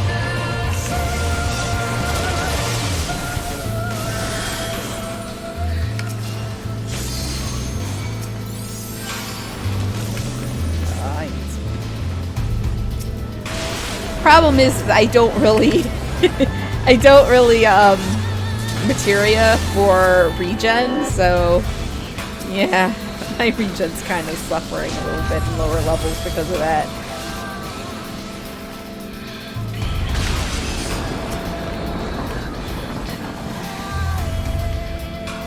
And wasting like 2,400 mana on rezzing people does not help either.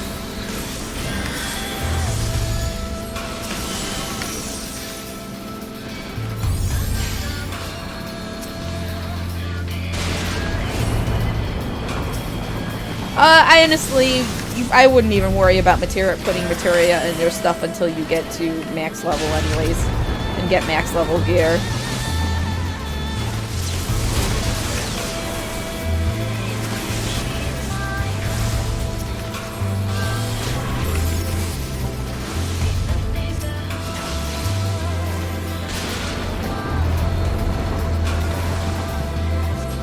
Oh, no wonder I can barely heal that guy.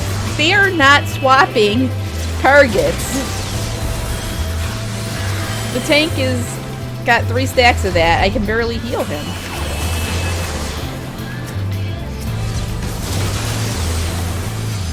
Ah, fuck.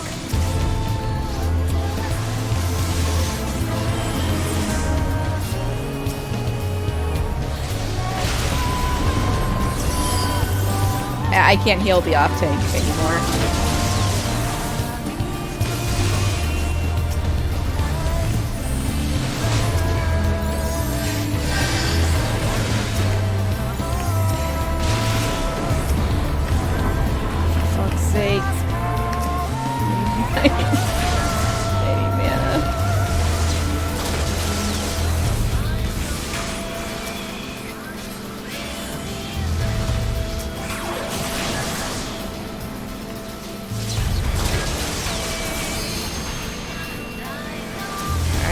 Just about out.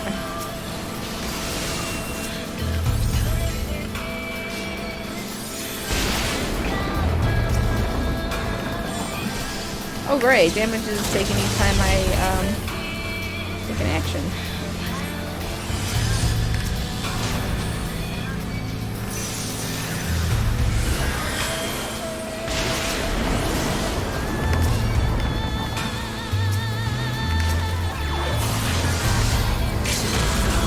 Oh my god, somebody hit limit break. Whew.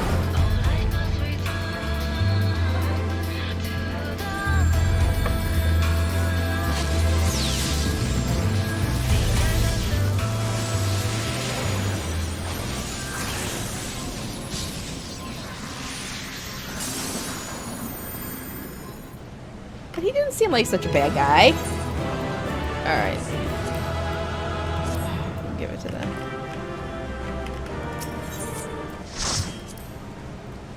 Oof. Oof. Alright, done. I have taken thy measure, bringer of light.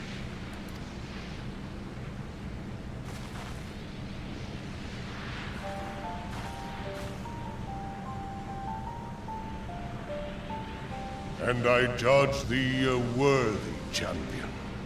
The task of excising the sin that hath taken root in man's heart is thine. Shrink not from employing thy strength in service to the forest and the wider realm beyond. Like hungering shadows do the enemies of harmony gather, and meekness will but feed them.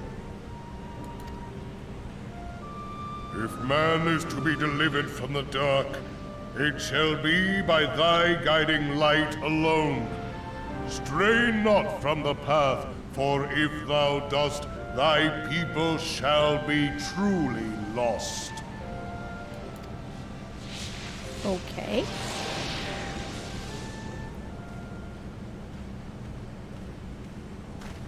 Thou hast slain the Lord of Levin.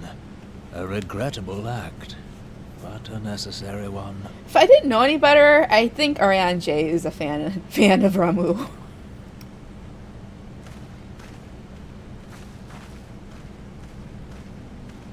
In witnessing thy struggle, a truth hath been revealed unto me. If I mistake not, it may yet prove a chink in the eternal armor of the Assyrians. Yeah, he is a little odd. I mean, but let us conclude our present business. I shall expound upon my findings at the Rising Stones anon. If you couldn't tell by the way he talks.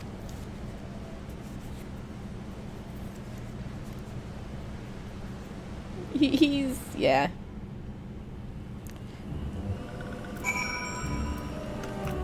Okay, Little Solace.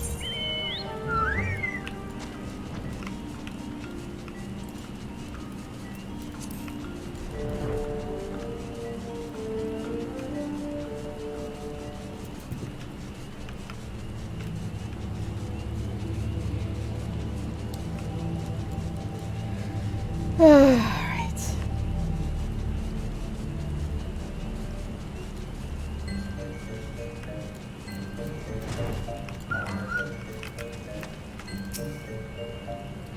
Captain Hallis, you have returned. Dare I ask how Ramuh received your visit? He challenged you to a test of arms. It is well, then, that you have some experience in such matters. Peoples of both Gridania and Little Solace will be relieved to hear that the Lord of Levin has accepted you as the forest champion of peace. You have performed a monumental duty this day, Captain Hallis. The Elder Seedseer must be informed of your deeds at once. Alrighty then.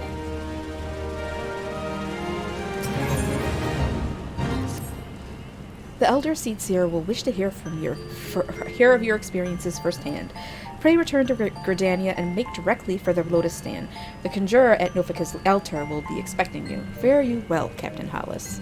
I'm a captain. I'm captain. I'm a captain. Can I be a lieutenant? Lieutenant's higher than captain, isn't it? I think it is. It's fine. I'll be a captain.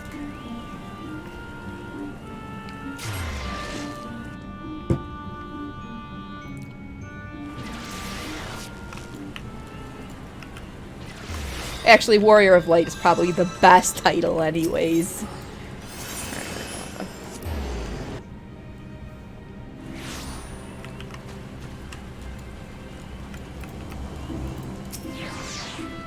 Welcome back, Honored Scion. We who knew of your mission have been most anxious to see you return. The Elder Seedseer awaits you within. Is it? All. I want to be a lieutenant.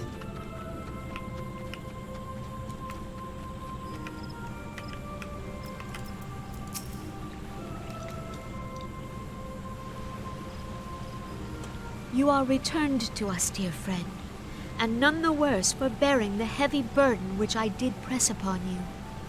Most glad am I of this. I am informed that your efforts to negotiate a peace with Lord Ramuh ended in conflict. Pray tell me, what befell?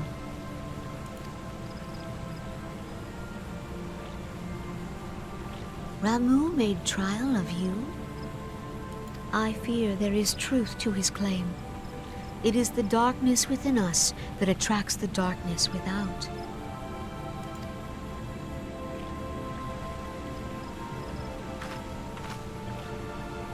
It cannot be denied that misfortune follows man. For evidence, one need only look to the conflict brewing in Cartano, or to the rising flood of refugees.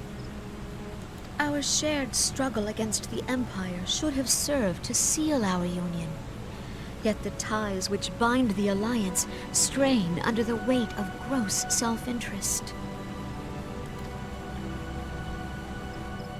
As the scars of the calamity begin to fade, so too does our sense of common purpose. Yet now is scarce the time to forget our shared responsibility. If this new-sprung realm is to survive beyond its infancy, It must needs be nurtured by all. Eorzea must be as one. Yet I fear that dream is still far off.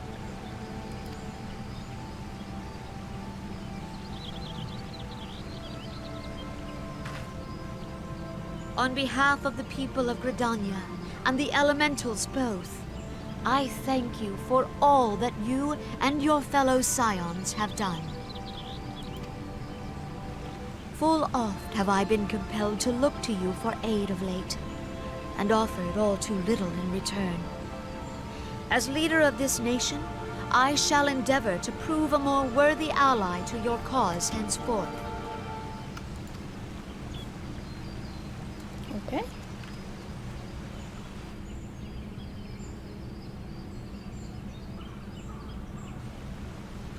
Lord Ramu has departed, yet the keening of this ill wind grows no less insistent.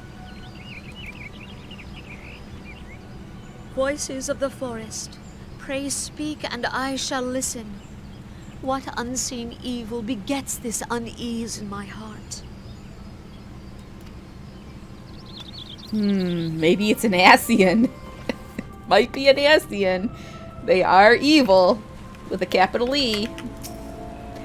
Thus ends another daunting mission, Ruslan? I'd hoped Lord Ramu could be persuaded with words alone, but nonetheless, I can only admire the adroitness with which you responded to the Primal's sudden challenge. And it seems that Urianger too was pleased with the outcome. What say you, Ruslan? Shall we gather back at the Rising Stones and ponder the lessons of the day? Yes, Ascians. With 2 S's.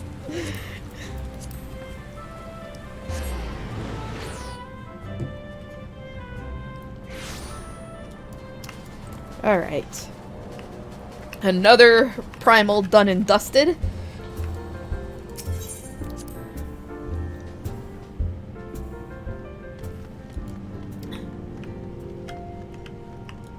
I'd like to say something right now, but I don't want to spoil anything for people who have not seen the game. But, I don't know.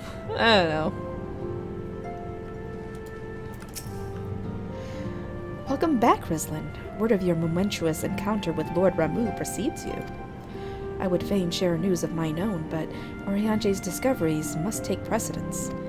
Upon witnessing your defeat of the Lord of Levin, our learned companion was struck with a profound insight regarding the nature of the Ascian's immortality.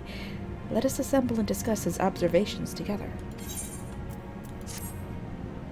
Yeah, he is an ass. He is an ass, I'll give you that one.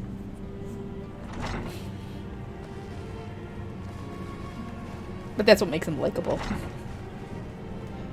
If everyone is ready, let us begin. Urianger, the floor is yours.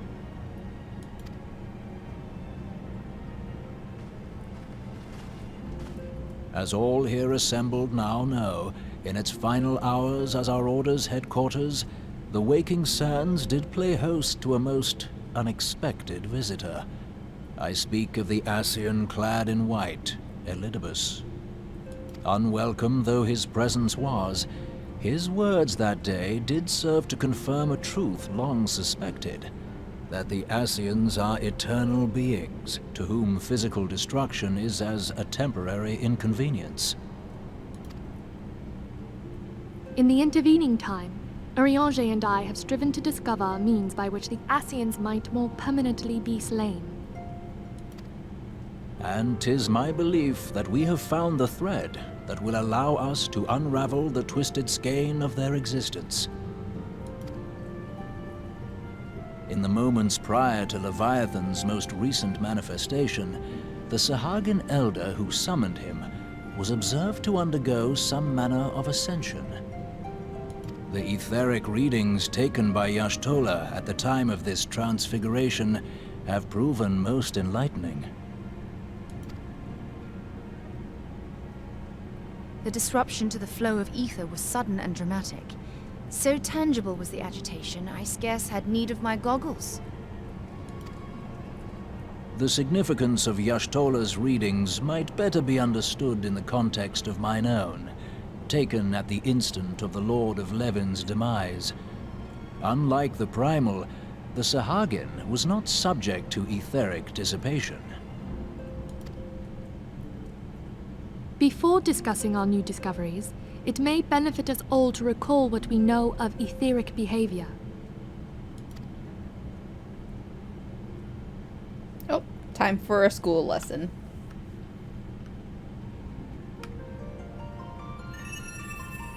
Let us begin at what some might call the end. When we who dwell in the material realm die, our spirits dissolve into the flow of ether and are returned to the ethereal realm. In turn, the restless energy which suffuses that plane streams back into our world, giving rise to new life. 'Tis as the heavens did decree, the way of all mortal souls. Twixt this world and the next do the ethereal currents swirl, bearing the very essence of life. Thus doth the cycle of birth, death, and rebirth continue unabated.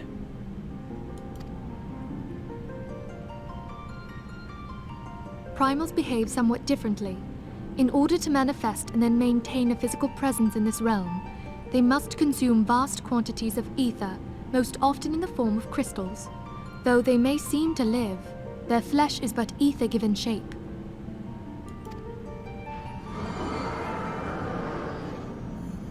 Thus, a defeated primal leaves behind no broken corpse.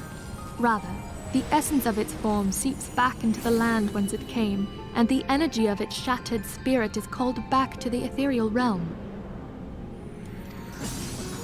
And there it waiteth, till next the prayers of the faithful do draw it forth from the sea of ether, to take their offering of crystals and make for itself a new body.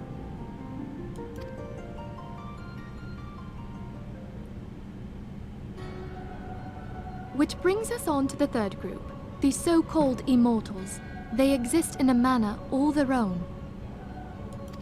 Quite. Even as the Sahagin Elder fell to the Admiral's musket shot, I witnessed the release of an ethereal cloud, which immediately took possession of a nearby minion. A soul that dissipateth not upon the death of the flesh. The secret of life everlasting, and in the claws of a Sahagin no less. But I wonder, what would happen to one of these obstinate spirits should there be no suitable host for it to claim?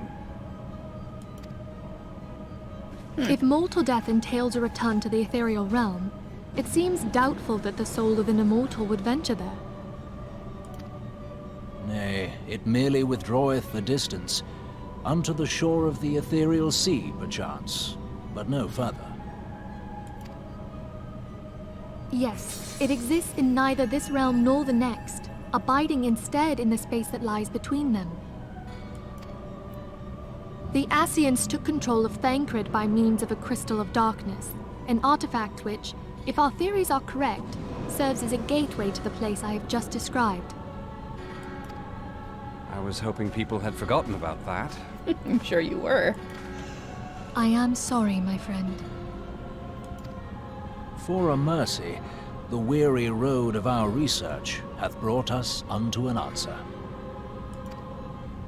The Sahagin ascended to an immortal state, but he did not possess a crystal of darkness through which to flee this realm. Thus was he consumed by Leviathan. If we could entrap the spirits of defeated Ascians in like manner, and thereby deny them resurrection...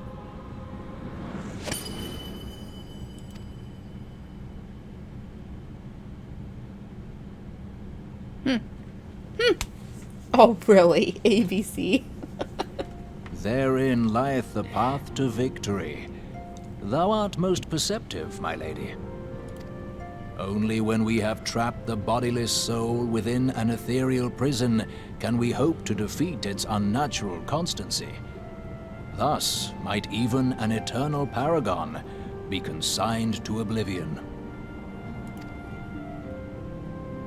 These feats are, of course, far easier said than done. At present, we lack a viable means to entrap and extinguish an Asian soul. Yet, I believe it to be possible. The pieces of the puzzle lie before us. We have but to put them together.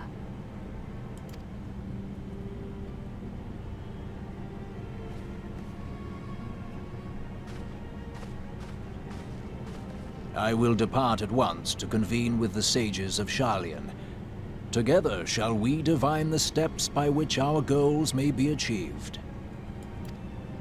I have the utmost faith in you, Archon.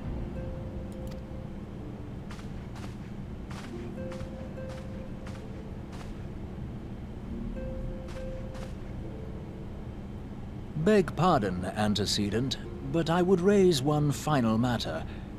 Even now, a Sharlayan survey party seeketh to ascertain the fate of the students of Baldessian. Their findings shall soon be known to us. Though you harbor feelings of dread, I bid you surrender not to sorrow, but abide instead in hopeful prayer. I shall, Archon. Thank you.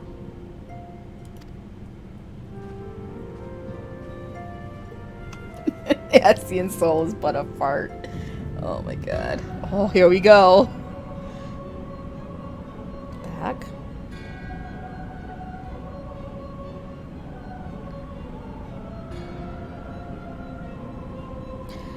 The Lord of Levin is returned to the ether, as was Leviathan before him. Ramuh's acquiescence was most intriguing. Inferno, Vortex, Crag, Whirl, and Levin, all have now been humbled by the Bringer of Light. The limitless potential of man, Heidelin's servant grows mightier by the day. Yet she prospers at great cost to her mistress, whose strength is all too finite. 7 times have the masses survived the rejoining, but their souls are grown weak and wan. Yet even as it enervates, the ardor empowers our master. All that remains is to nurture the strength of the gifted to forge the final key. And that is the task to which we bend our every effort.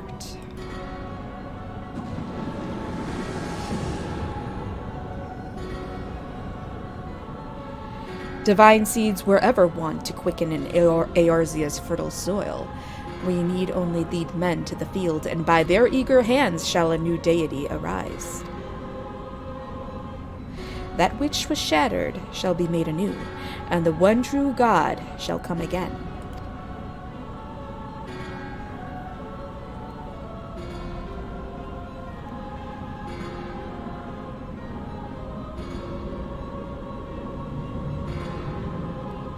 Oh boy, you gotta fucking deal with these guys. We've got to fucking deal with these guys. And yes, it was haha Freya. He's back, for fuck's sake. Ugh. Now the matter of Ramuh has, for the present, been put to rest, there is something I would show you, Rislin. It is a letter of thanks, signed by the leaders of the Eorzean Alliance, acknowledging the Scion's tireless service to the realm. It mentions, in particular, the names of all of the defeated primals: Ifrit, Titan, Garuda, Good King Mughal-Mag XII, Leviathan, and now Ramuh. Needless to say, there is only one among our number to have faced them all. And though these words of gratitude were addressed to our order as a whole, I feel that they were meant for you above all others. I, too, must offer my heartfelt thanks for all that you have done. In the course of your duties, you have never once failed to answer my call to arms. You are a true hero, Rislin, and Eorzea is that much safer for your presence.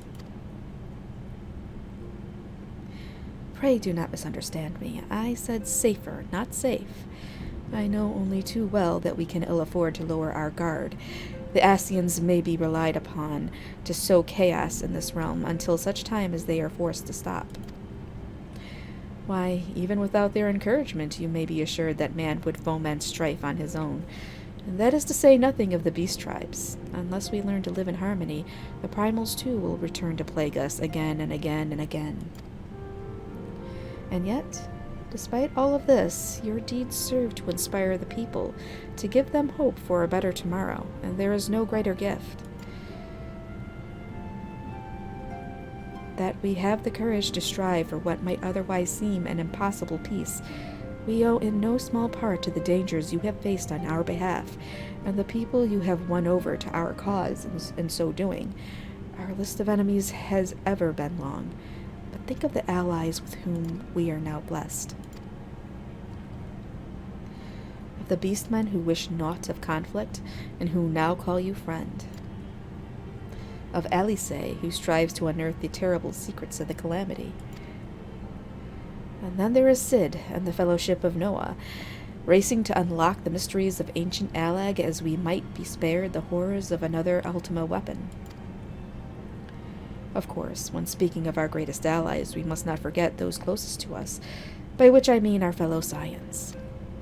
Thanks to their many and varied talents, our order is uniquely equipped to combat the far-reaching corruption of the Ascians, and combat it we shall. Your enthusiasm is truly heartwarming antecedent. Given our embarrassing wealth of allies, I trust it will not inconvenience you unduly if I absent myself for a time.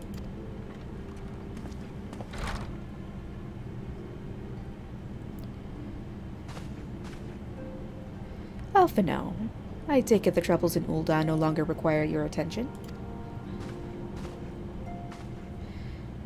There are yet some rumblings of discontent, but the air of simmering violence is largely dissipated. 'Tis to report such that I stand before you now. That, and to speak with you concerning the new organization we discussed. I have a message for you from Elle. You recall the refugee girl, the one whose parents were missing? They were found unharmed. She wished me to pass on her thanks to you. Why, Alphino, am I to understand that you made the effort to remember the poor girl's name? I look forward to reading all about her in your report. I do hope you left nothing out.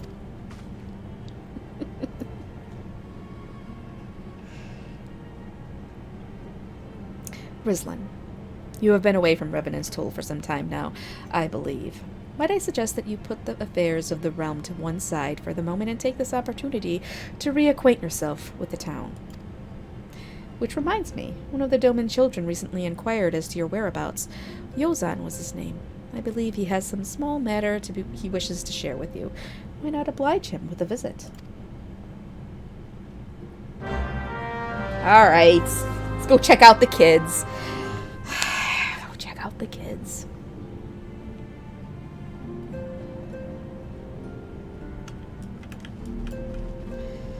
Let's talk to Alphino real quick. After we parted in Ul'dah, I paid a visit to the refugees. Though a fundamental solution remains far off, I believe that at the very least there should be no armed uprisings in the near future. I am given to understand that you resolved the matter of Ramuh. I will ask Minfilia for a full report when next we speak. She's right there! You have done well, Rizlan. Are you going to speak to her, like, right now, right?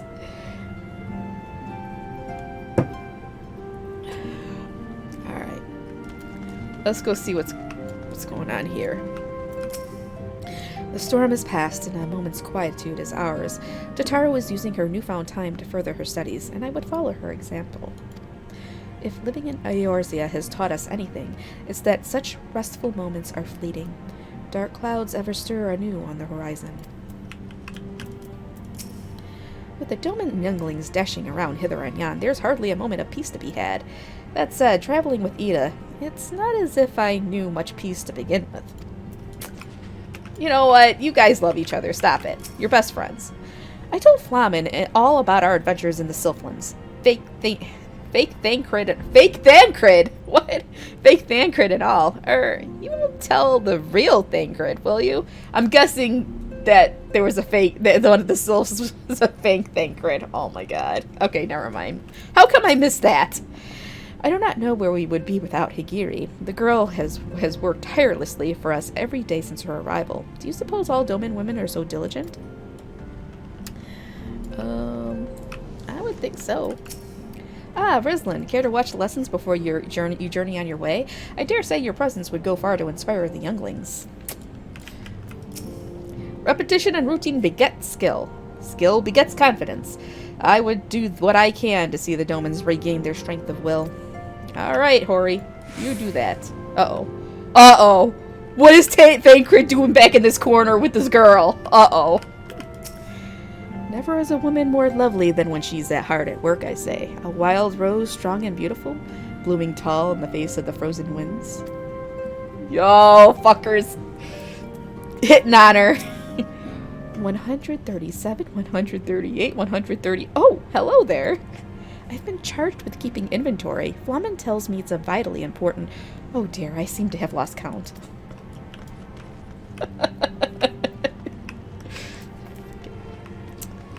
He needs to keep his pants on. Seriously. Alright, let's talk to Yozan. Oh, she does. Look, it's Miss Rislin. She's back from her adventures. We heard you were off fighting primals, and that they're some of the strongest enemies you could ever face. I wish I could have seen you in battle. Anyway, we all want to be heroes too, so we finally formed our very own Doman Adventurers Guild to protect all the Domans. Oh, do you think you could train us today, Miss Rislin? Maybe you could show us how you fought the primals. What's all this commotion then? Mr. Boulder and Mr. Coltonay, did you know that Miss Rislin is back?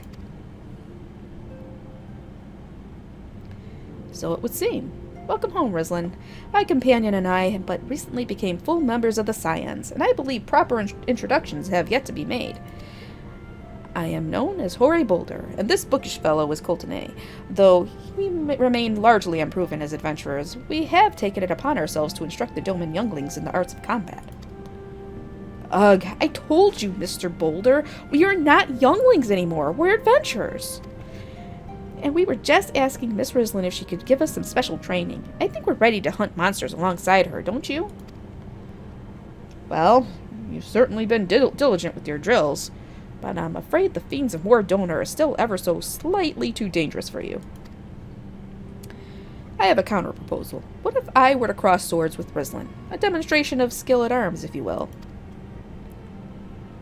Hori, if I didn't know you better, and I do, I'd say you were merely seeking to test yourself against a legend. Well, mayhaps I am, but what matters the motive when the children stand to learn so much from the lesson? What say you, Rislin? Would you consent to spar with me? Come on, slap your hand. Hurrah! We're going to have a tournament. Come on, everyone. We must prepare our gear for an outing.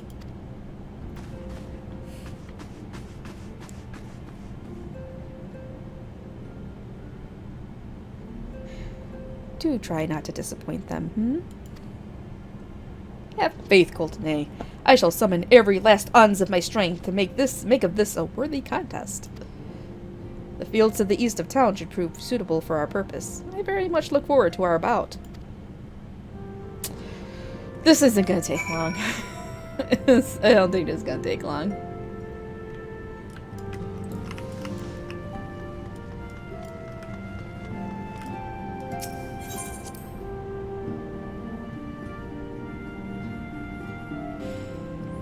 Alright, so where are we going here?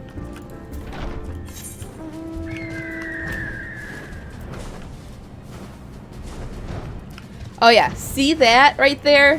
Oh, it's kind of hard to see with around this bubble. Here, look. See that crystal tower there?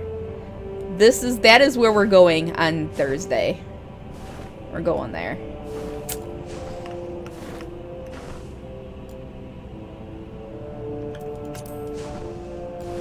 I know, it's kind of gloom. It's not very easy to see. Oh, shit. Okay, so this is... What am I gonna take? I'll take the dragon. It was good of you to agree to this, Rizlin. I trust you are ready to begin. Let's do it.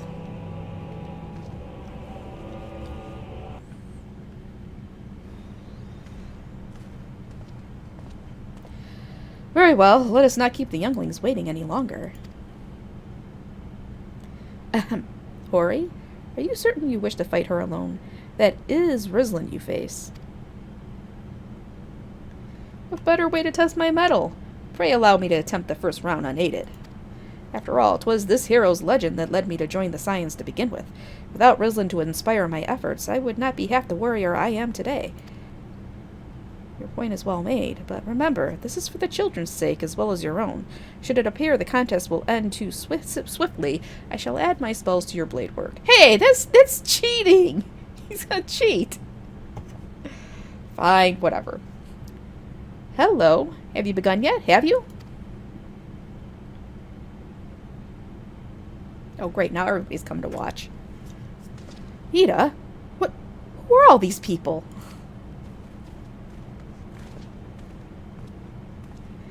When I heard about your sparring match, I told everyone I could find. Thought you could use a crowd to cheer you on. Yes, and there are still more to come. When I mentioned Rizlin's name, the reaction was quite enthusiastic. Why, my own popularity seems but a sickly shade in comparison. You'd best claim victory, Bringer of Light. Your burgeoning reputation is at stake. Well, our teacher won't be beaten so easily. He's a master swordsman. You can win, Mr. Boulder. Yes, we shall soon see. On your guard.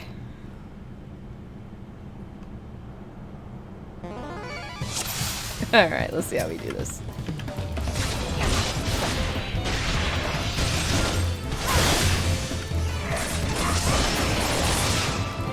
Oh boy. Ah, such power. The tails barely do you justice. Mr. Boulder, won't lose, will he? It's not over yet. It can't be. Aye, the children have the right of it. Come on, my buffs are wasting. Just time I joined the fray. On your feet, Hori. Alright, here we go.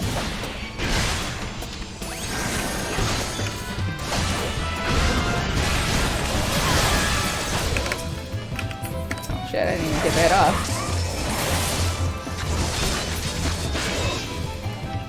Alright, it's over. Oh no, he looks hurt. This Rizlin is so strong. But you can't give up, Mr. Boulder. Can't disappoint younglings. Alright.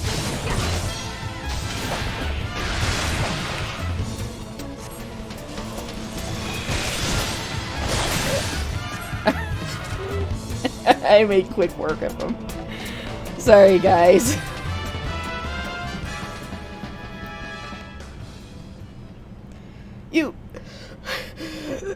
You have bested me. I yield.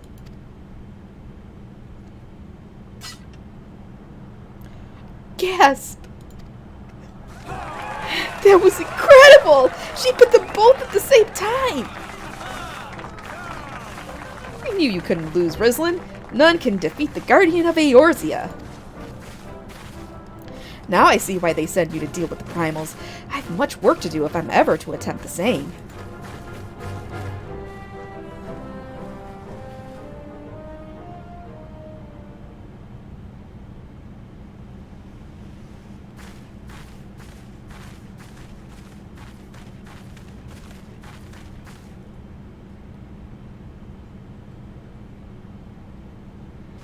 Impressive as always, Rizlin. 'Tis ever a pleasure to witness the spectacle of your martial prowess. And judging by the smiles on these many faces, they too appreciate the hard-won strength that keeps the perils of the realm at bay. Guardian of Eorzea. Yes, that is a most fitting title.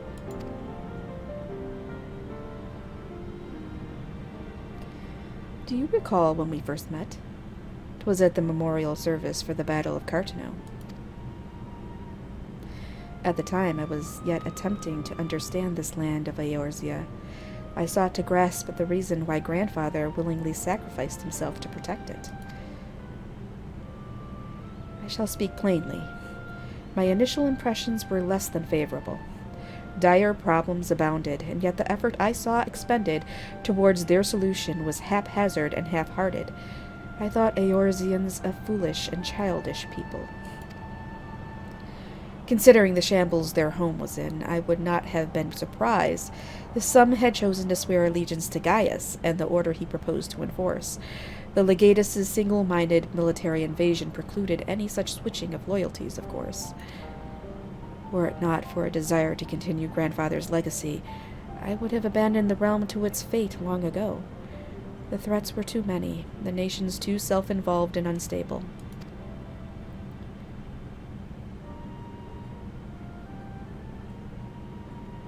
It was you who convinced me the salvation of Eorzea was possible. It was you who taught me, through countless acts of bravery, that what my grandsire sought to preserve was not the land, nor its history, nor any single nation. It was the people. These wonderful, oft infuriating, stubborn people that suffer blow after terrible blow only to drag themselves back to their feet to face another day. Though he never put such feelings into words, I believe grandfather's admiration for this inextinguishable courage grew into a fervent wish, a wish to aid Eorzea and its inhabitants in charting a course for the future. A wish that has now become my own. I, too, will endeavor to take up the mantle of Guardian of Eorzea, and champion these people who toil towards a better world. Our cause, however, is not a simple one. The troubles that plague us are of a scale that cannot be solved by the science of the Seventh Dawn alone. No, what is needed to tackle the root of the primal threat and effectively counter the schemes of the Ascians is a new, expanded organization that operates beyond the limitations of nations and borders. If you would aid me in building such an organization, then pray let us continue this discussion back within the walls of the Rising Stones.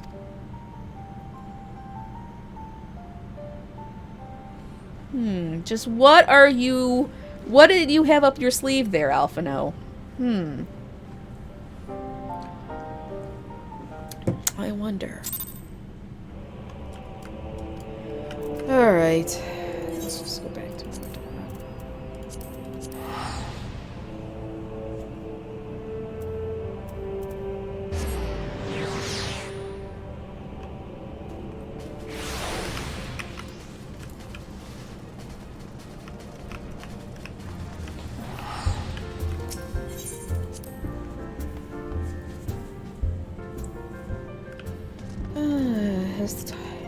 Oh.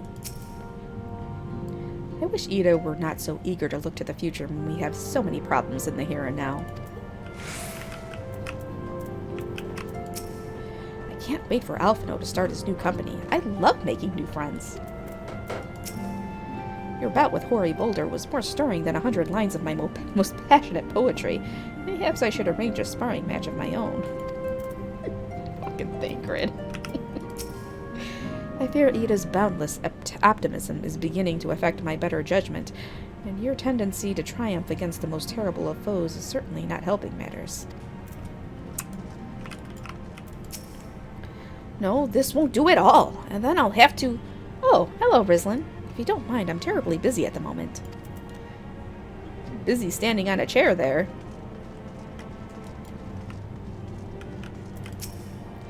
I thought the idea foolish at first, but it seems that sparring match well served its purpose. Why, I can hardly wait to return to my studies and seek to improve upon my technique. My people's spirits were thoroughly crushed by the loss of our homeland, but thanks to your courage and generosity, I see their inner flames once more flicker back to life. I, too, have felt my strength of will make a gradual return. Rislin, I must thank you again for agreeing to our bout. And I must thank the gods 'twas not a duel to the death. I will, however, cherish the lesson of each scrape and bruise as I work to better my swordplay. Alright. She is a very busy Popoto. is not enough that I am here for my daughter. I must do what little I can to help you all succeed in your monumental tasks. This place has become as a hive, and its bees flit about in constant commotion. Perhaps a soothing pot of tea will coax one or two to alight and take a moment's rest. Alright.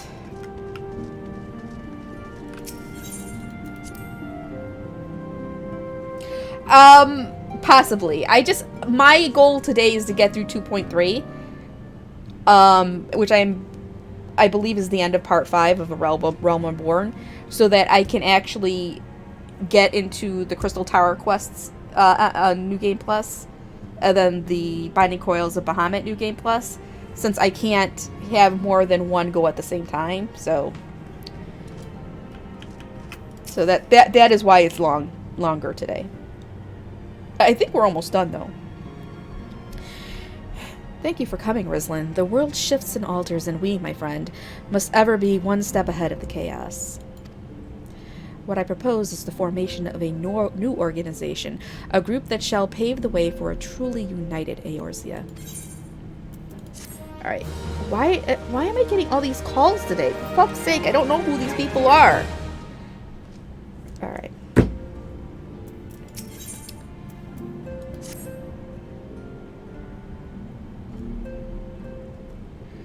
Pray forgive me if I tread over old ground, but I would first speak of the grand plan.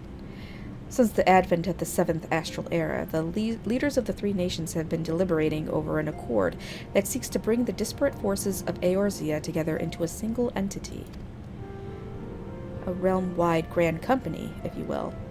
The military might of such an institution would be drawn from every corner of the land and directed against threats that no single nation could hope to overcome alone.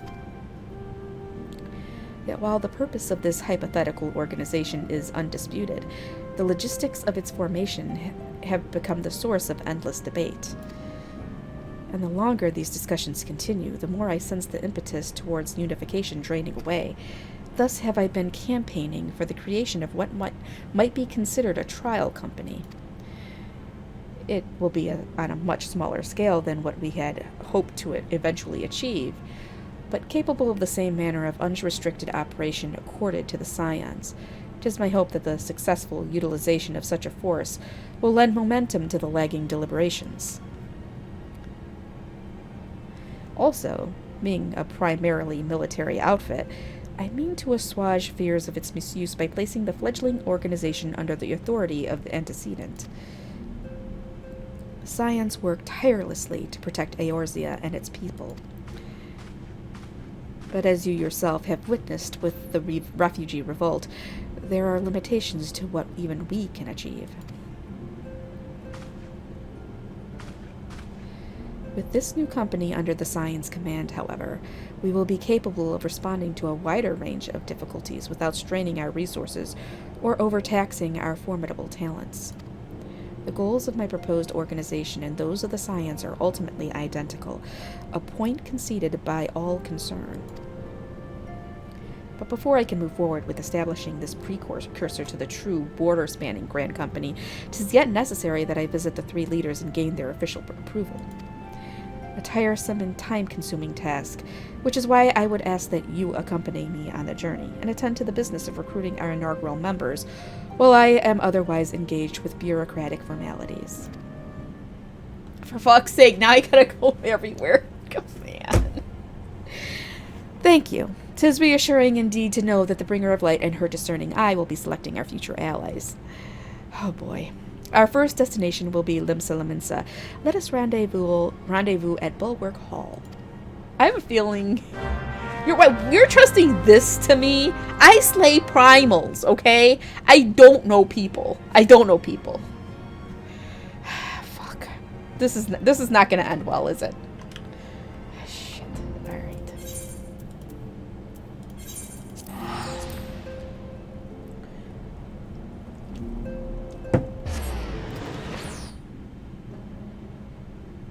I know, isn't it?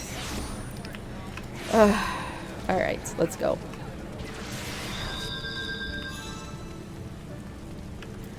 Oh, hold on a second here. Alright, that's still going.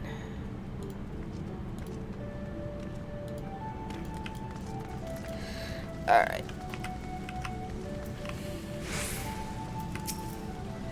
Ah, there you are. I am ready to ascend to the bridge and speak with Admiral Blohiswin. While the Admiral and I are finalizing promissory boundaries and signing parchments, I would have you begin the recruitment process in earnest. I have, of course, endeavored to spread the word of our organization through various channels, but I believe a personal approach will reach many who may otherwise remain ignorant of the opportunity. As for potential members, 'tis of no matter should they already be pledged to another institution, only that they are willing to lend their strength when the situation demands it. You needn't range into the countryside. The upper decks alone are populated with sufficient candidates to suit our purpose. Once you are satisfied with your recruiting efforts, meet me at the airship ticket counter that we might prepare for the next leg of our journey. Alright, I'm just going to be taking random people, clearly. Just taking random folks. Where I gotta go? Upstairs? I gotta go upstairs. God dang it. Let's see. The aft castle.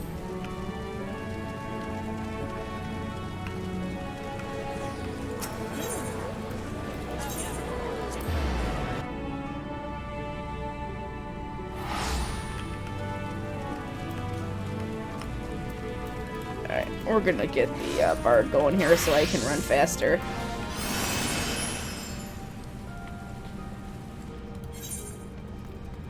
Oh, why did I go to the guy that's the furthest away first? Fuck. It's alright, it's alright. I think we're getting to the end of this quest. This patch quests. But this is all building up to something that's gonna happen.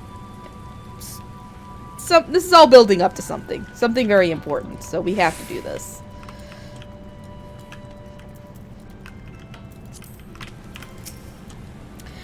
An organization with the freedom to operate with territorial impunity. I must say, your proposal intrigues me. But the Krakens well know that there is a time to act and a time to watch. And I'm afraid this trial company of yours falls into the latter category. Well, no Carvian. Nope, Carvian or Cavian. I don't know. I don't know how the hell you say his name. Some of these French names are just kind of hard for me.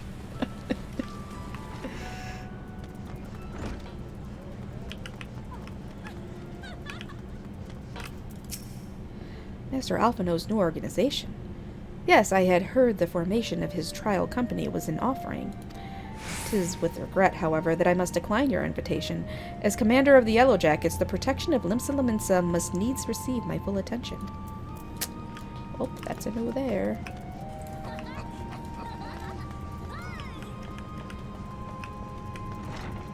Let's just say I like Alphino a whole heck of a lot more going into Heaven's Word. To the point that he's one of my favorite characters.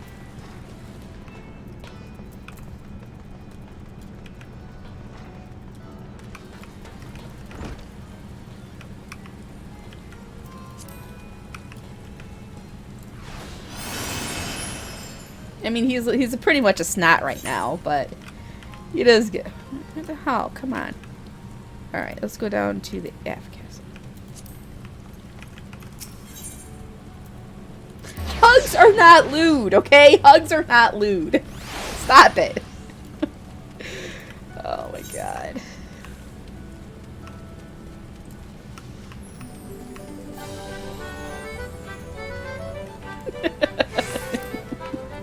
Right? It's just a hug.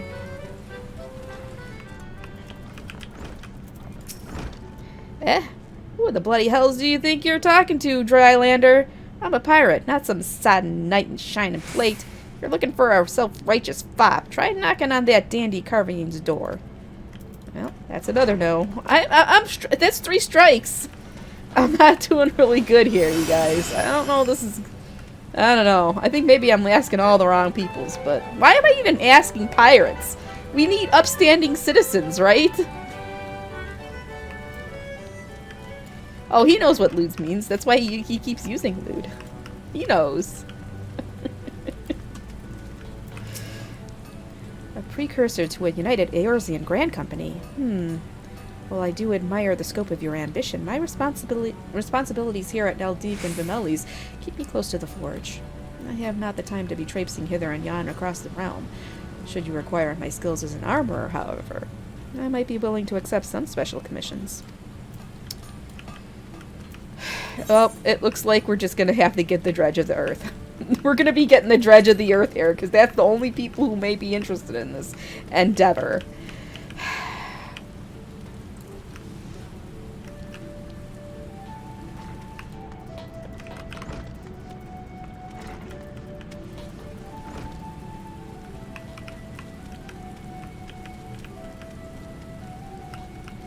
Alright, so what's here?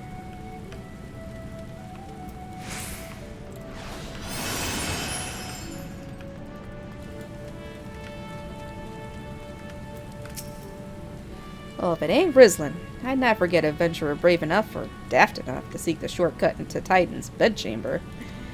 You remember old Rio, don't ya? Formerly of the Graham Company of Heroes. 3 whistles at Bronze Lake? Aye, it ain't often I drag me arse out to Limsa for a drink.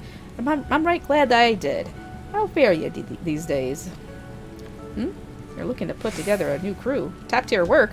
Ha! Sounds like a right lark it does. Alright, lass. Count me in. The heroes may have gone their separate ways, but I ain't ready to climb into me grave just yet. Well, at least I got somebody! Oh, damn. It only took forever. You know what? I'm just using the Aetherite. I'm not running all the way back.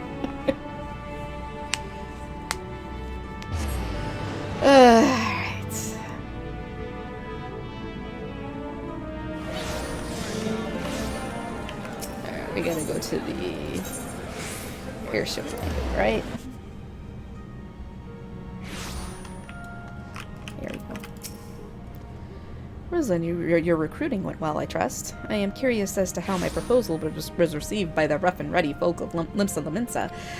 A member of the legendary Company of Heroes indicated his interest. Astonishing. I knew enlisting your aid was the right choice. Few could boast the acquaintance of such an elusive character. I, too, was successful in my task. The Admiral consented to sign all the documents required for her approval. I can only hope that my visit with the Elder Seedseer proceeds as smoothly. Pray continue on to Gridania at your own pace. I shall await your arrival at Novica's altar. Alrighty, alright. Hopefully this is goes a little faster. Yes.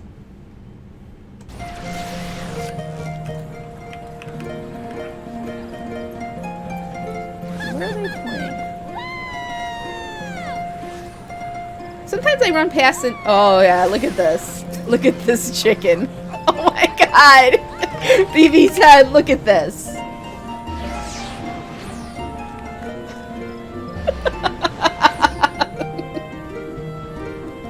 Alright, we gotta get out of here. Alright.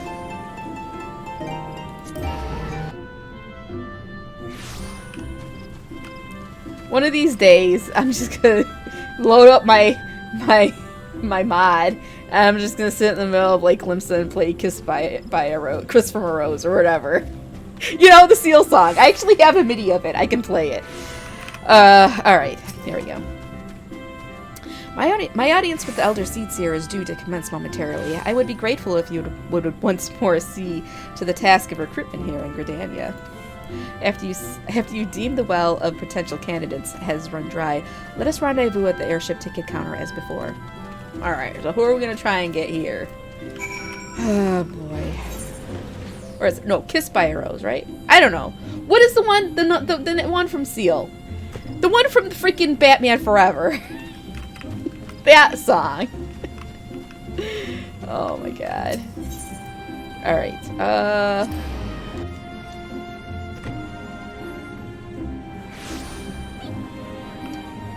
wrong place. God damn it. Where are we going? Lancers Guild.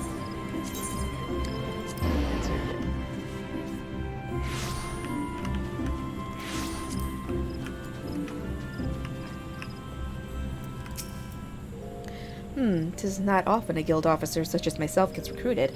This company of yours certainly sounds to have some promise, but its duties appear less than focused. I must refuse your invitation until such time as your organization is more organized. Kiss from a rose. Yes, I knew it was.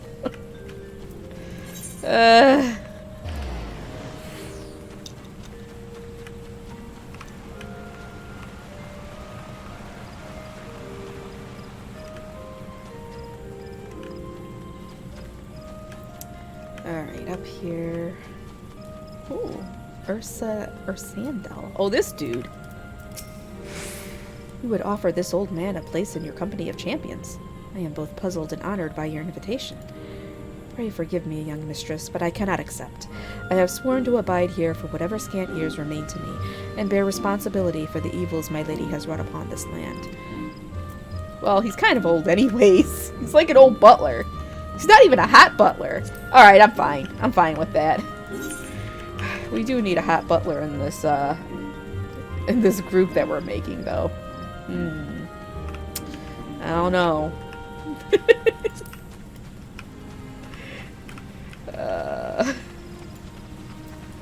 Who's this? Grandfather, you must call it a day. Let us return to the guild and rest ere your tormented back gives up on you for good. I'm terribly sorry. We were just... Oh, Rislin, isn't it? It has been some time since our paths crossed outside of Copperbell Mines. Why, you were barely more than a novice adventurer then. Now look how far you've come. Mother Mune tells me 'twas you who felled the fearsome Black Wolf. And now you seek stout-hearted souls to fill the ranks of a new order? Well, your cause is undoubtedly just, and my old companion here would be much relieved to see me in good hands. Yes, I'll do it. This is the very thing I've spent my entire adventuring career working towards. I shall join your company just as soon as I've seen Isildar safely home. What do you mean, no hot butlers? What are you trying to make me cross? Are you trying to make me cross? Oh, man. Half the reason I play this game is the hot butlers. Well, there I do have my retainers, but whatever. Make myself cross. I've been playing this game too much. It's making me vexed. Where is this person? There we go. The Runchus. Oh gods, can it truly be you? By what fickle fortune must the first face I see upon my release be yours? Could it be that you don't remember me? It is I, Laurentius, the man whose crimes you exposed. I was a whaler and a regular patron at Buscron's. Oh yeah, I remember this guy. He was doing it for the coin. Okay. Well, of course you do. I was beginning to wonder if jail had changed me more than I realized. Not that I have any particular wish to be recognized after my shameful conduct. The less said of my past, the better, I suppose. And what of you, adventurer? What business brings you to this part of Gridania? Recruiting, eh? What is your policy on reformed convicts? As matters stand, the Wood Whalers will have naught more to do with me. This may be just the chance I was looking for. Revenant's toll, you say? I shall leave at once. You shall not regret this, I promise you. I am a changed man. I don't know. Was that a good idea to invite this dude? I don't know. I'm starting to think maybe my judgment isn't the best judgment. Exactly. I don't know. Alright, so I gotta get back to the airship landing.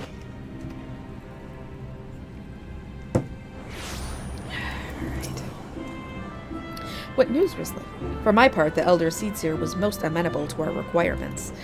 A former wood whaler and a seasoned adventurer. Our company will not lack for variety, that much is certain. An interesting harvest indeed. Shall we strike to Ul'dah whilst the iron is hot? Let us meet at the Royal Promenade and endeavor to conclude our remaining business. Our journey draws to a close. Alright. Wait, are you saying that my judgment is that bad? Come on. Alright, we need Ul'dah.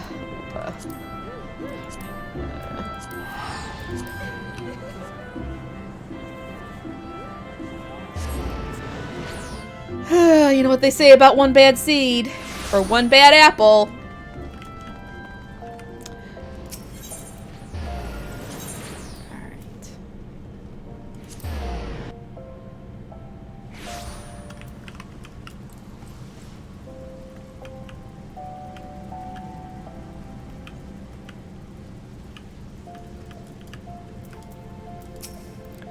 Ulda, the Gilded City, where one's fortune defines one's worth.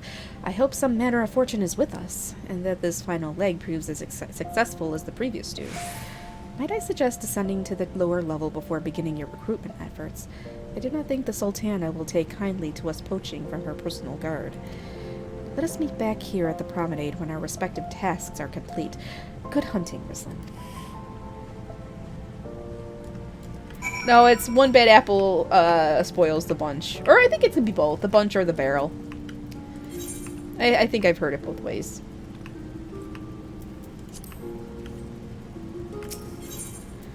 Alright, so we're...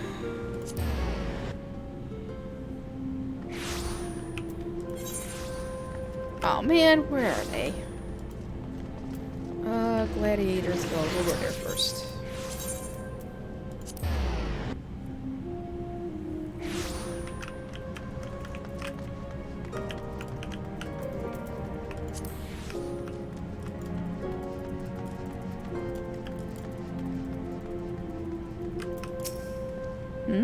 Wait, you're the lady who came to Little Alamigo looking for that masked devil. Who knows what might have happened if you hadn't... Probably be dead, and a whole lot more of my friends besides. We were such fools. Any road, that disaster really got me to thinking. About our homeland, and about the outsider who saved us from ourselves. I realized how easily I'd been manipulated, and vowed to make of myself a more worldly man. So here I am. A new company of champions. You say it will take me to all corners of the realm? That sounds exactly like the kind of opportunity I need. And don't worry, I'm not the same stripling that you met in Little Alamigo. I prepared myself to fight the evil I now know is out there. I know, I love Wilrid too. Wilrid he's a good guy. He's a good guy. The only thing that would make him even better is if he was a butler. But, you know what, I'll just take it. It's fine. Alright, so we got to go to here.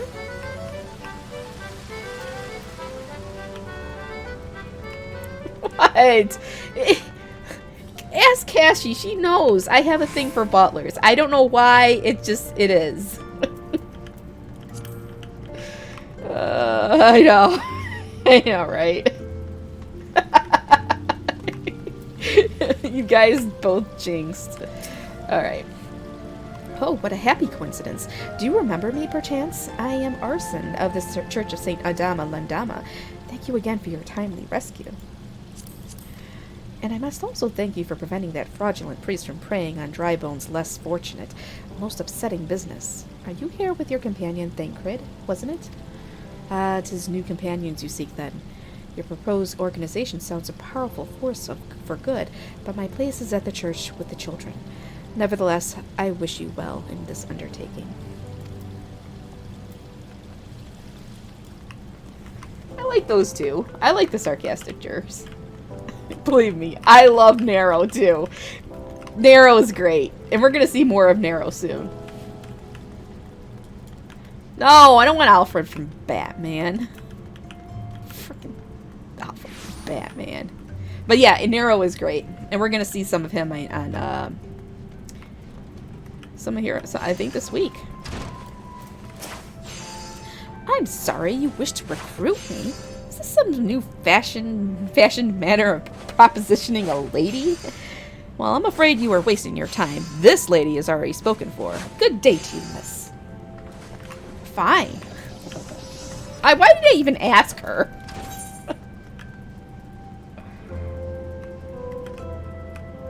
What? Stripper shirt? What are they talking about? Said stripper shirt. Hell. Alright, here we go.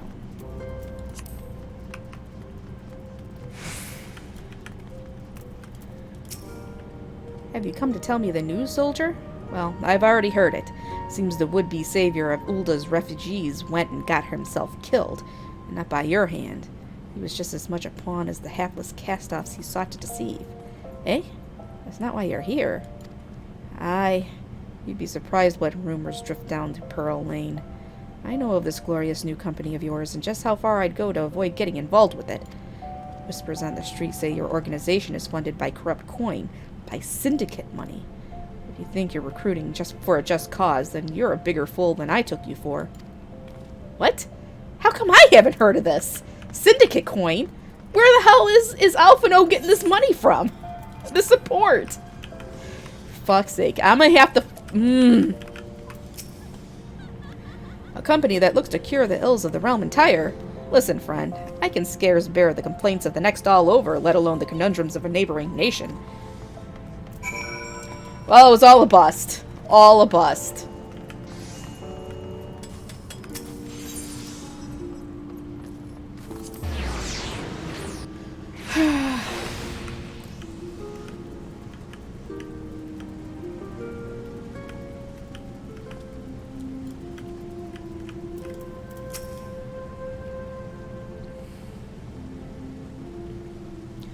How fared you, Rislin? What hidden gems did the streets of Uldar offer up to your unrelenting gaze? A single Alamegan youth. Well, you've certainly given us an admirable start, even if our ranks are yet somewhat thin. In these troubled years following the calamity, talk of Eorzea's salvation must seem akin to grasping at clouds. But there are those who have risen to the challenge nonetheless, and the hope that inspires these people was born in no small part from the victories you yourself have won. Thank you, Rislin. I will not squander the precious gift you have placed into my keeping. These recruits will become the foundation of a new beginning. And yes, we are free to begin. As you have no doubt surmised, the Sultana also graced my trial company with her blessings. Our first wave of recruitment is over, the documents signed, and the finances secure. There is naught to prevent me from taking the next step. You are concerned by the syndicate's involvement? As was I. Thus was the origin of every coin of their contribution carefully scrutinized and recorded. This organization will not be built on corruption. Naturally, I would prefer not to rely upon outside sources at all, but even my family's substantial coffers could not sustain a venture of this magnitude. And as for the rumors and doubts surrounding this enterprise, well, such things shall plague us until the company has had a chance to prove its worth. It will not be an easy process, but we will earn people's trust, one success at a time. Speaking of time, we should waste no more of it. Let us return to the Rising Stones and lay the first stone for a united Eorzea.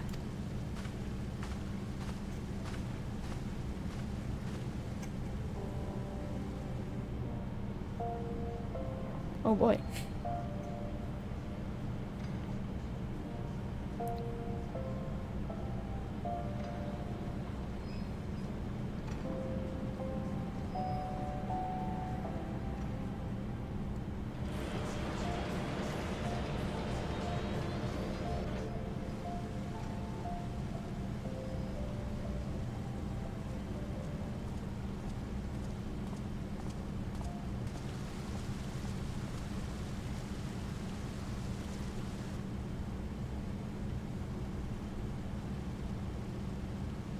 Tell me, General, what think you of Alphino's bold endeavor? I think it is more than bold, Your Grace. His organization would pave the way for a united Eorzea. Well do I understand his impatience. Since facing the common threat of the Ultima weapon, our nations have seemed farther apart, not closer together. Considering the many problems we face, should we not be glad that someone else is taking the initiative? We have all pledged our cooperation, yet the grumbling continues behind closed doors. Uldar is not alone in her duplicity. I myself have doubts as to the good this organization will achieve.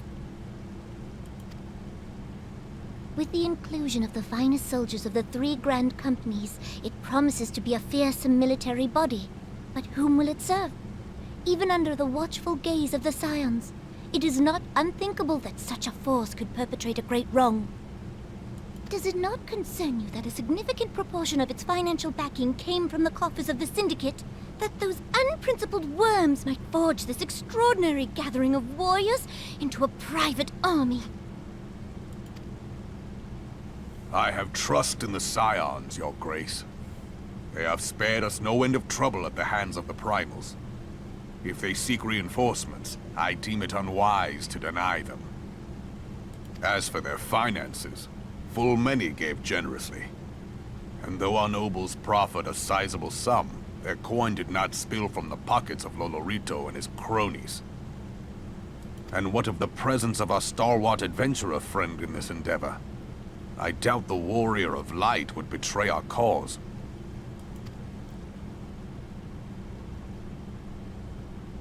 Yes, there is that, I suppose.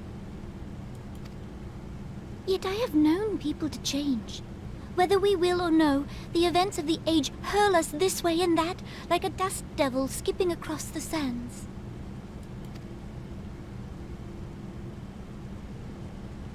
Cannot be done about Telechi? I have explored all avenues available to us, Your Grace. But as Ul'Dan law now stands, we lack the evidence to convict him of any crime. To arrest him on spurious grounds would only play into his hands.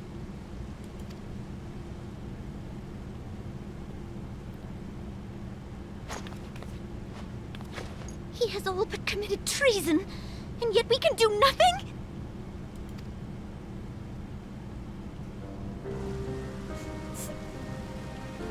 Then what good our government? What worth the royal house? How deplorable this mockery of justice!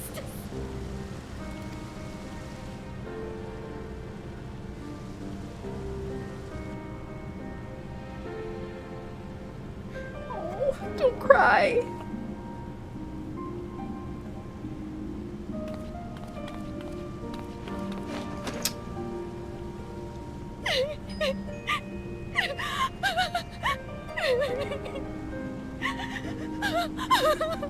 Have faith, Your Grace. It is not over.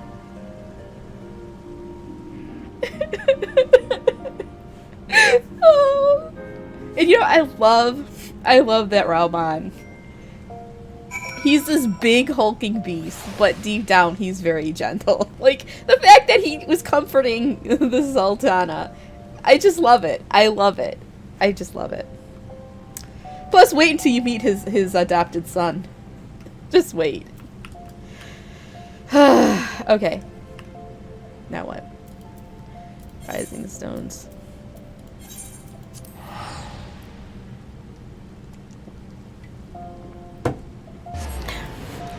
No, it's fucking Teleji Adeleji. Just, that's totally what it is. Fuck that guy. Fuck him. Oh, shit. I think we're close to being done here. I can't see it going that much further.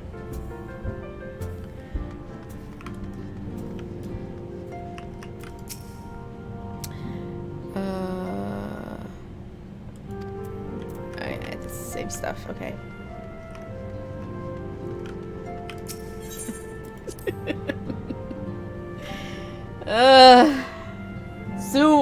Soon. That is not a journey I soon wish to repeat. But I cannot pause to rest. The culmination of our effort is at hand. I must see to the preparations for the inaugural ceremony. Thank you for allowing me to monopolize your services, Rislin. I am certain the antecedent will be relieved to see you free for other duties.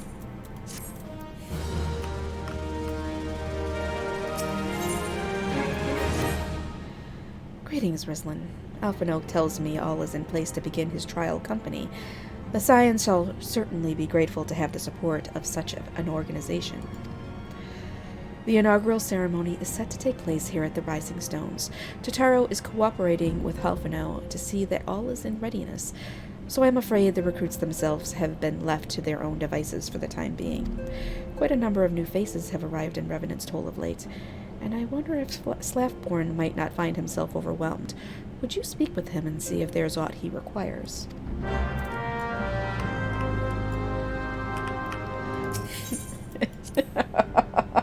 Enjoy TV shows.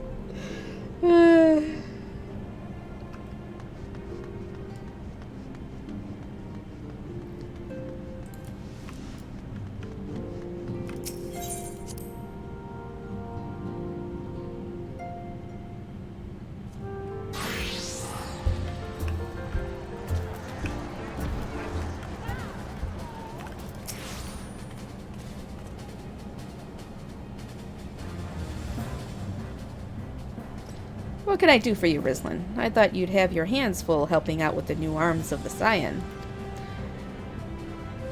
Ha! I barely noticed your recruits arrived. 'Twas barely a trickle compared to the flood of treasure hunters we have passed through here every day.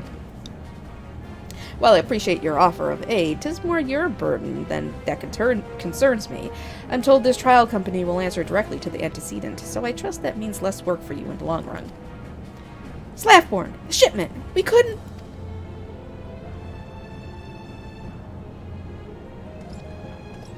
Gods, woman, what befell? We were bringing a shipment to Revenant's Toll, provisions earmarked for the frontier effort.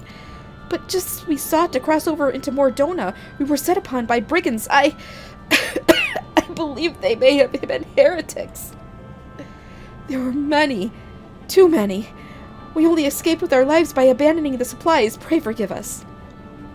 There is naught to forgive. Provisions can be replaced, but smart soldiers are hard to find. Take your rest, and I'll have someone along to tend to those wounds. What to do? If heretics are involved, then this is like to be more than a case of simple thievery. Ishgard will need to be informed. Whence did these supplies originate? House Fortom. We collected the provisions from Camp Dragonhead proper. Understood. I shall see that they are apprised of this development. Rizlin, were you not on good terms with the Knights of House Fortom? I will be sending them a missive immediately, of course, but I would also have you travel there and offer your considerable talents. Yes, I realize I could contradict my earlier hopes to lighten your load, but I need someone who can help bring this incident to a satisfactory conclusion. Our favorable relations with Ishgard are far too important to risk half measures.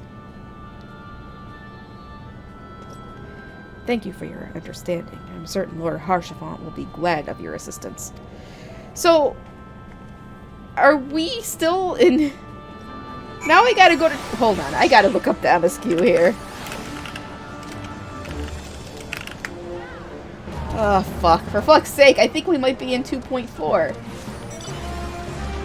This is heretical harassment. No. Oh, no, okay. So we're not, but we still have to do this. Alright, wait. We're getting close to the end. That was 1010 coughing. Well, I try. Alright, back to Camp Dragonhead. We gotta go talk to Haurchefant. Not Harsh Elephant, Haurchefant. We're close. We're close. Because I really want to do the Crystal Tower raids on Thursday.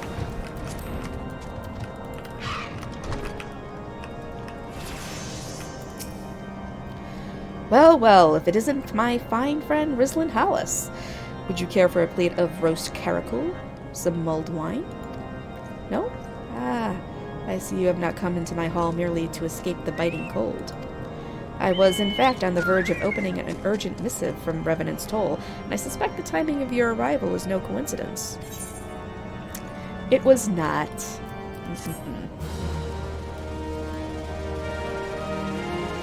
It is not Harsh Elephant. He doesn't even look like an elephant.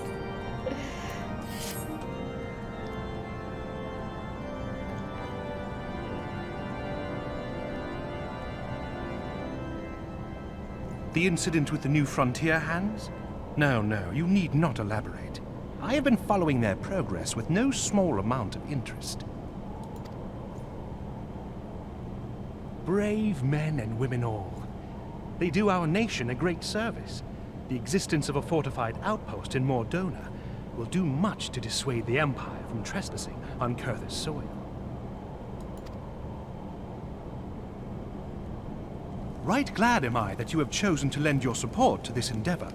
Never let it be said that House Fortom does not acknowledge the efforts of her allies, or her debts. 'Twas in the spirit of gratitude that I arranged for sundry supplies to be delivered to Revenant's Toll. That the shipment should chance to be waylaid by heretics is poor fortune indeed. Poor fortune, I say, yet not without precedent. If you would know the truth of it, these incorrigible villains grow more organized with each passing day.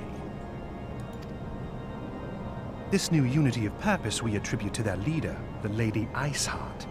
But though I have devoted significant resources to the task of identifying this woman, we have yet to learn so much as her birth name. What we do know is that the heretics speak of Iceheart in reverent tones, and would gladly embrace death rather than betray her. Such loyalty is rare indeed, and I fear to imagine what so committed a collective might achieve. The brigands have not yet been so brazen as to risk direct confrontation here in Dragonhead. Some few of their number have, however, been sighted not far to the west of here, and with ever-increasing regularity. A visit to Whitebrim Front may bring you the answers you seek. Will you brave the snows, knowing what implacable foes may lie in wait?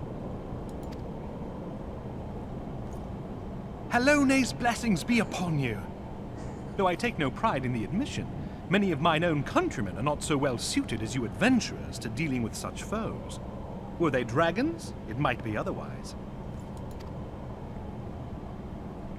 But truly, I could not wish for a finer ally. You have done much for my house in the past, and I have no doubt but that I shall have cause to celebrate your deeds again ere long. Oh, fuck. No! Come on! If you learn aught of value, pray return to me forthwith.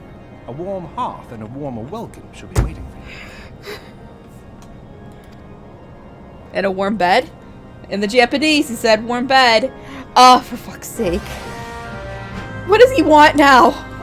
What? Shit.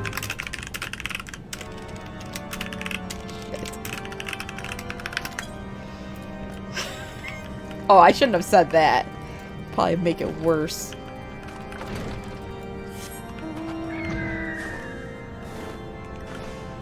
He's going to be giving me some shit. Because he always gives me shit. Alright, so we gotta go over here.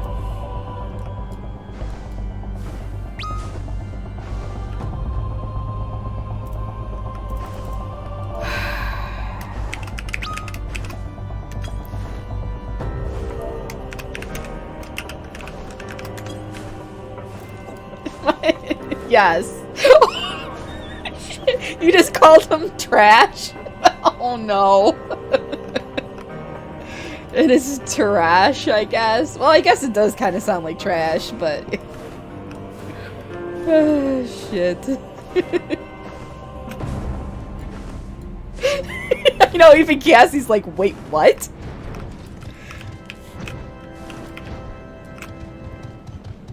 Oh, I know, he did call me squishy. He's talking about my, my tank.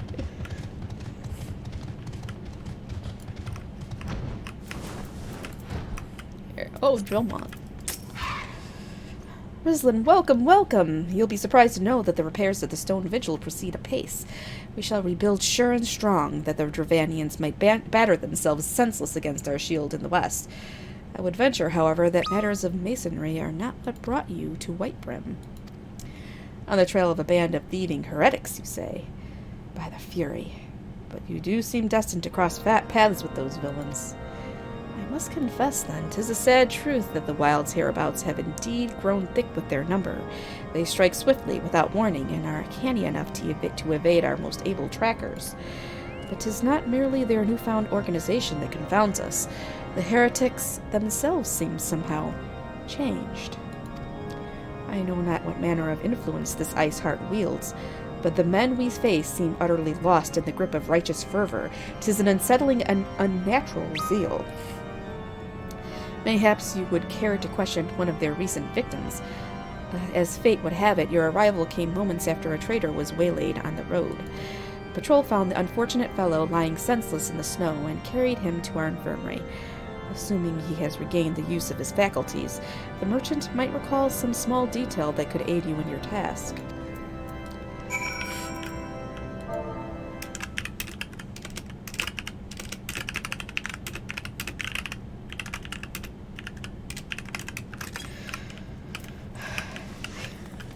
It might be, but I don't really get a chance to DPS on my Dragoon very much.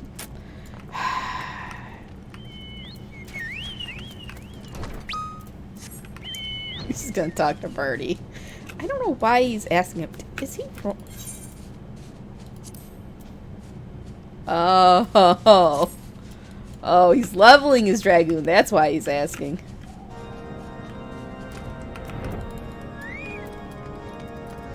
Alright, so where's this guy?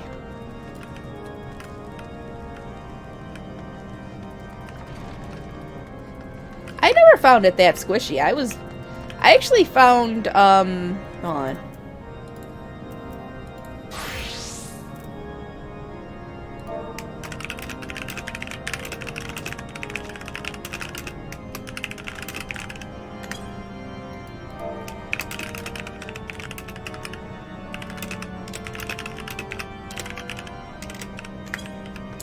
Alright.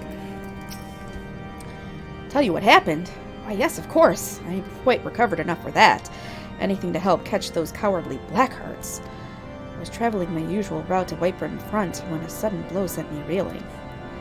The next thing I knew, I was on the ground, and several heretics were rifling through my cargo, arms, armor, crystals. They were taking everything.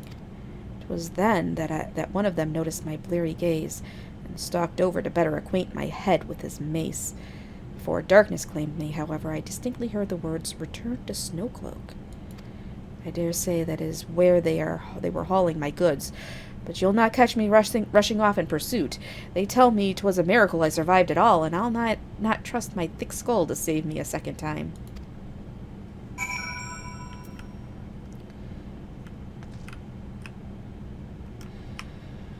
Okay, let's see.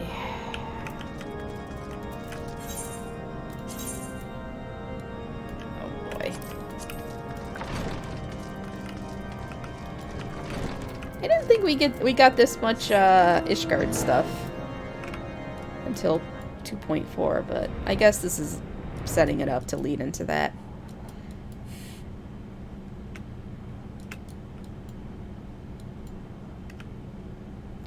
Oh, what else do I have at this? Oh. Hold on. Do I even get arm's length? Hold on. Actions. Actions. Oh, and arm's length. Oh yeah, I do have it.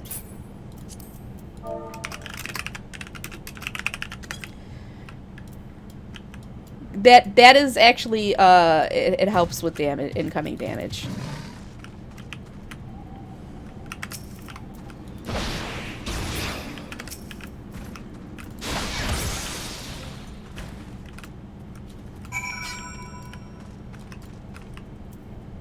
Alright.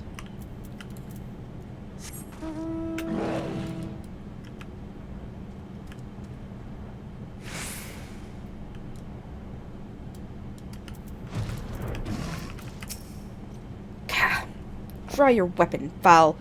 Wait, I recognize you, adventurer. You are come seeking heretics? Then we shall share a common purpose. We were on patrol when we chanced across one of their raiding parties and pursued them there.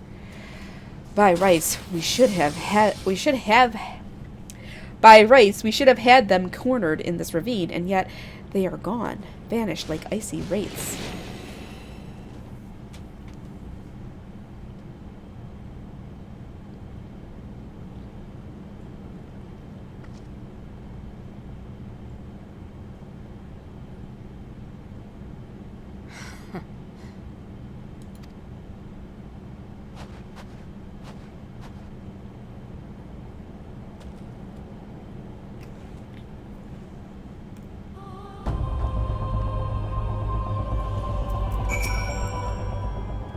Glimpsed a woman atop the cliff?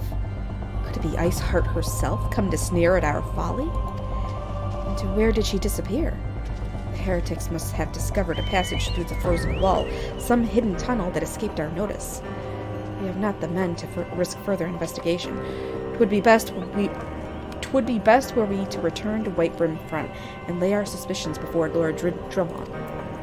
Alright.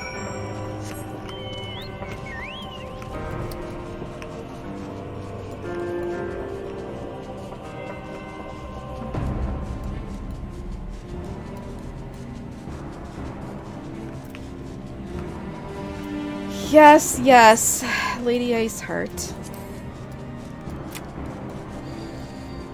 I have a feeling we're going to need... we must needs confront her.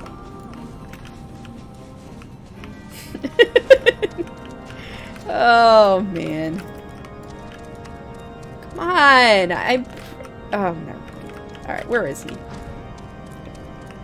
Ah! Get up! For fuck's sake, get up there. Damn it. We're so close to being done. And I gotta start making dinner soon. Rislin, it appears I owe you my thanks once again. The surviving knights spared no detail in their report. The men you found out near Snowcloak were some of my finest. That they should be bested so handily. I fear I have woefully underestimated the threat these heretics pose. While I understand you might balk at the notion, I must ask that you put aside your mission and consider the stolen provisions lost to us for now. 'Twould be ill-advised to blunder unprepared into what may well be the very lair of our enemy. Pray return to Dragonhead and inform Lord Harshaphon of your discoveries. He will wish to plan contingencies of his own. As for Iceheart and her fanatics, the freezing heights of Snowcloak will not shield them from our justice for long. Alright. So we're just going to port right back over there because I'm not going to fly. This is... let me look. So we're on... when the cold sets in. Okay, so we are actually very close to being done. But, alright. I'm pushing it because we cannot move forward with all the other things until I'm done with this part of the New Game Plus, so we've got to get done with it.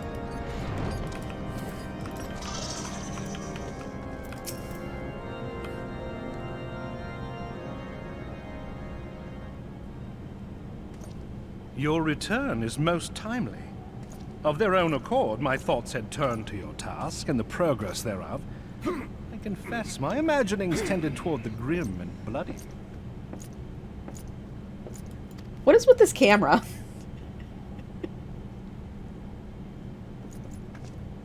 But you are here now, and I suspect such frivolous wonderings do little justice to the reality of your travails. Tell me, what did you learn of Iceheart? Wait, was Harshaphon looking me up and down? Was he looking me over?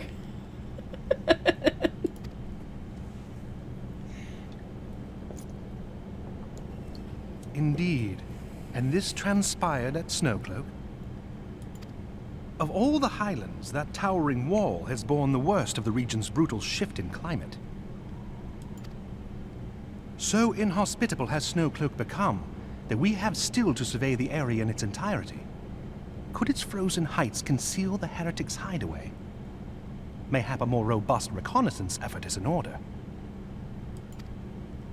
Putting such considerations aside for the moment, we still know far too little of this Iceheart.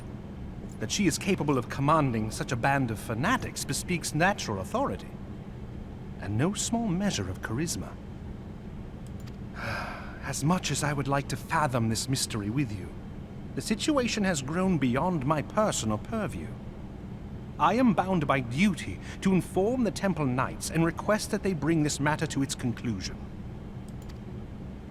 Given the glowing reports the new commander has garnered thus far, I am certain that they can be relied upon to take appropriate action. Though Iceheart's true identity yet eludes us, you have provided us with a point from which to begin. Sometimes it takes but a single stone to prompt an avalanche. On the matter of the stolen provisions, I have already made arrangements for a second shipment to be sent to Revenant's Toll. I could not well allow such an honorable venture to be undermined by one miserable setback.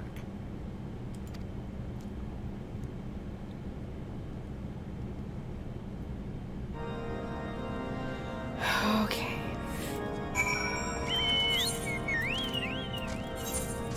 I just want to know, like, what is going on? Why are these guys all sweaty and exercising right in his view, right? I mean, he's just sitting there watching them all day long. That's okay. I still love Harshavan. Alright. Rislin, 'tis good to see you return to the toll. How fared you in the frozen wastes of Kerthus? House Fortom is to send us a second shipment. I must send thanks to Lord Harshavan for his continued generosity. Yet even as our town grows in prosperity, I fear it will attract ever greater numbers of those who would do us harm in the name of greed or power.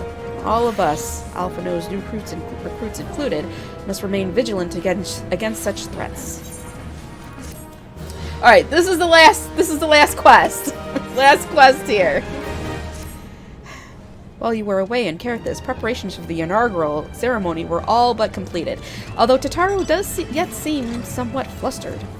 I've taken enough of your time. Why don't you head into the Rising Stones and see if your frantic receptionist could do with a hand?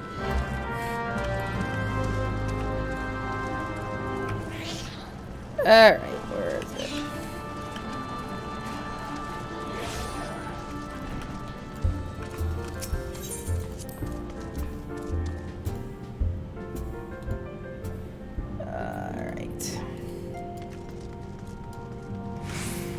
Yeah, they're all in the same spots they were, so. These parchments need to be sorted. And these documents, why are they even here? Oh, I am sorely tempted to file the lot in my wastepaper basket. Ah, Rislin, you startled me. You wish to lend a hand? Splendid. Would you be a dear and hand these uniforms to the new recruits? They're scattered about Revenant's Toll, and I haven't the time to track them all down.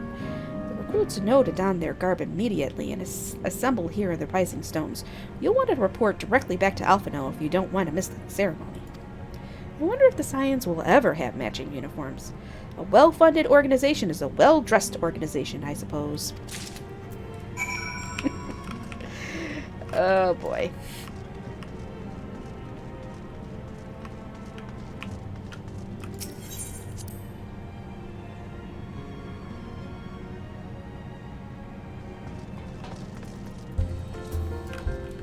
Oh boy, they gotta be all over here.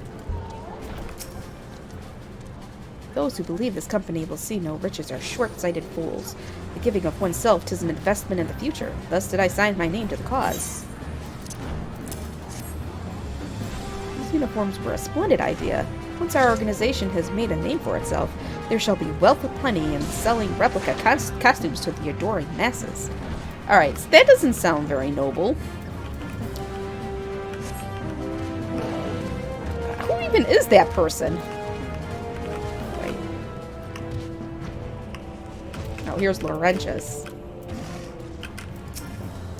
I thought it best to mimic my fellows here, but I admit that I have no idea what we're supposed to be doing.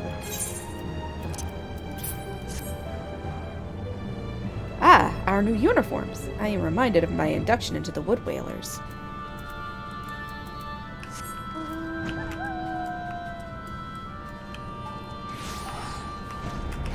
Up here?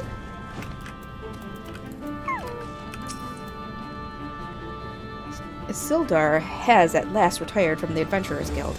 Though I shall miss his wisdom and irrepressible spirit, I am excited to forge my own path forwards. Ah, yes, the uniform. Thank you. Truth be told, the thought of pledging myself to such a lofty organization is somewhat intimidating.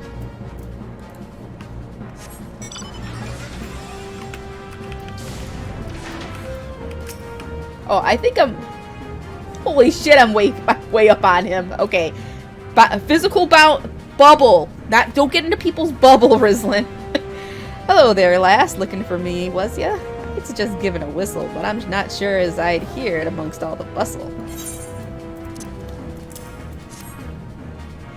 Oh ho! Proper uniforms and all. This thing'll cut off the blood to me head.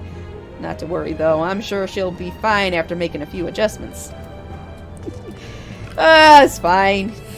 It's fine. This scarlet garb marks me as a proud member of the Maelstrom, and a hardy defender of Limsa Lominsa. Yet in truth, I stand for the betterment of the realm, and thought this new company a fine opportunity to contribute on a grander scale. Oh ho! Now that's a striking shade of blue. But alongside my Maelstrom uniform, my wardrobe will certainly not lack color. Who else up here? Come on, I gotta go to the bathroom. I don't believe we met. I am Ilberd, and I will have the honor of leading my fellow recruits as captain. Much did I lose to the Calamity, and I look forward to aiding others in rebuilding their lives. Uniforms are a shrewd decision. There is no easier method of creating a common bond among what is essentially a band of strangers. 'Tis true, Ilberd. 'Tis true. Wilrid! Aw, I love Wilrid. Little Alamigo could learn much from Revenant's Toll, that this town can be so alive in the midst of such desolation. I've never worn aught quite so voluminous. Well, I'm sure I'll grow accustomed to the extra cloth in time. No, I'm almost done. It's fine. I can hold it until then. I'm not about to burst. I'm not like to burst right now. Rislin Hollis, gods, I did not expect to meet you strolling about town. The tales of your primal battles were what inspired me to come to Revenant's Toll. It is an honor to receive this uniform from your hands. I shall wear it with pride. I think that was the last of them.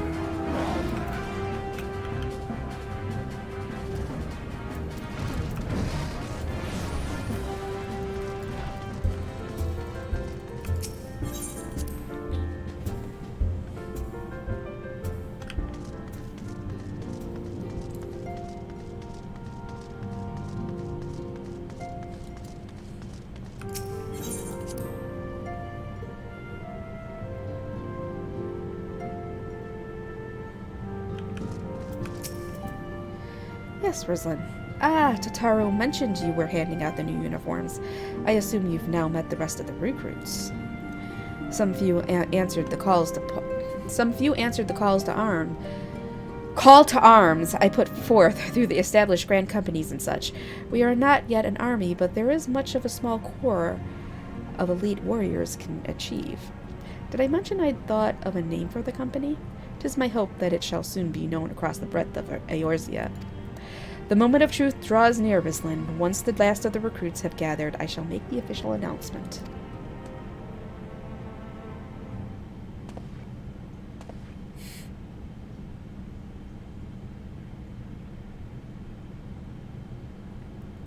Comrades, your presence here this day signifies the momentous choice that each of you has made. With your strength now pledged to the scions of the Seventh Dawn, you are beholden to no single nation. You stand as the vanguard for a united Eorzea.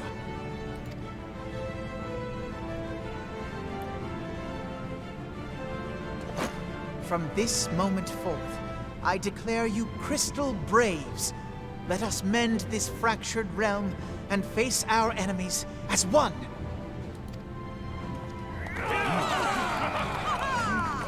Whether it be the Beastmen and their primals, or the conflict in Carteneau, it is plain that the nations of Eorzea cannot solve the problems which plague the realm. Thus does it fall to some few heroic souls to succeed where they have failed. Come, take your place at the Scion's side as guardians of Eorzea, and together we shall fight for the freedom of all! For the freedom of all!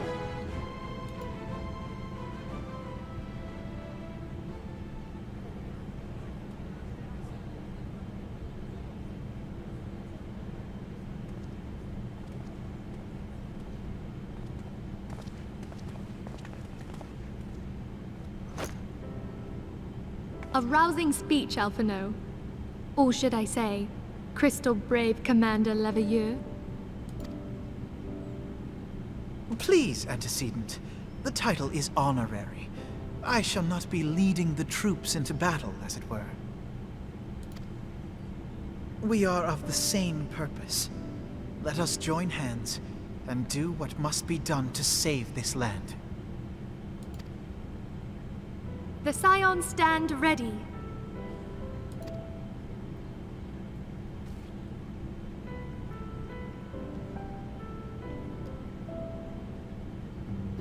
Wait, what do you mean what's LT? LT? LT would be left trigger, but I don't know why wouldn't have a left trigger because I'm not using a gamepad. I'm eager to see what the Crystal Braves might accomplish. This shall prove an interesting time indeed for the Scions. Yes, I'm listening. So our worst fears are confirmed. The entire Isle. Such power defies comprehension. Truly? Kryl is alive? Thank the 12. I see. Pray, inform me if her condition changes. Yes, I shall pass on your words to Urianger. My thanks. I shall contact you anon. When I learned of the loss of the Isle of Val, I dared not hope that my friend had survived. Yet, by some miracle, it would seem she has. She's still to regain consciousness, it is true, but better that than death. Putting this happy news to one side, we must now endeavor to make sense of the readings taken by the survey party. It appears the etheric disturbance which accompanied the Isle's destruction is of a magnitude alarmingly close to that of Ultima. Could the Ascians be responsible for this devastation as well? I wonder, have you heard aught from the Mother Crystal since the battle with the Garleans? Then she speaks to neither one of us. Heidelind's silence portends naught but ill, I fear. That's not good. Louisoix, I pray you yet watch over us.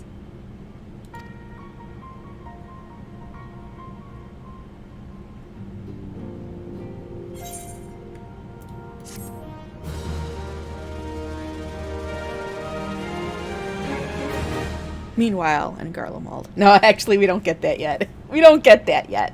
But soon.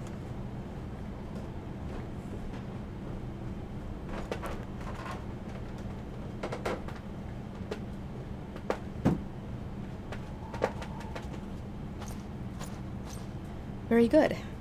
See that the provisions are prepared for transport. Let us hope that this shipment is spared the fate of the last.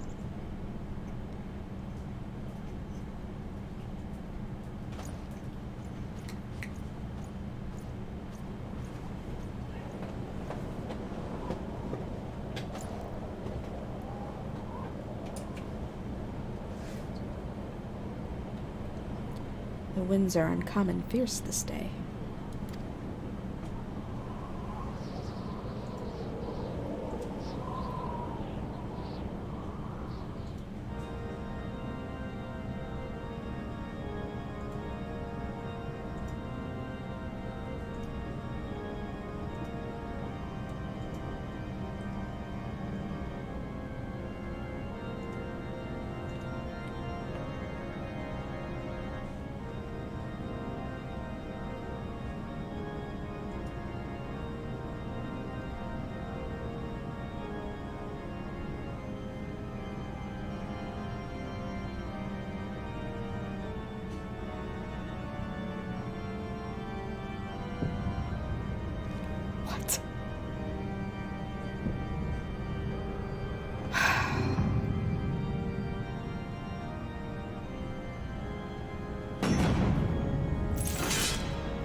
Well, the Pope is working with the Ascians. Damn it. Alright, yes, finally. Okay. A Realm Reborn Part 5 is done. Done. So now we can move on. On Thursday, we can do the Crystal Tower quests. So we're done there.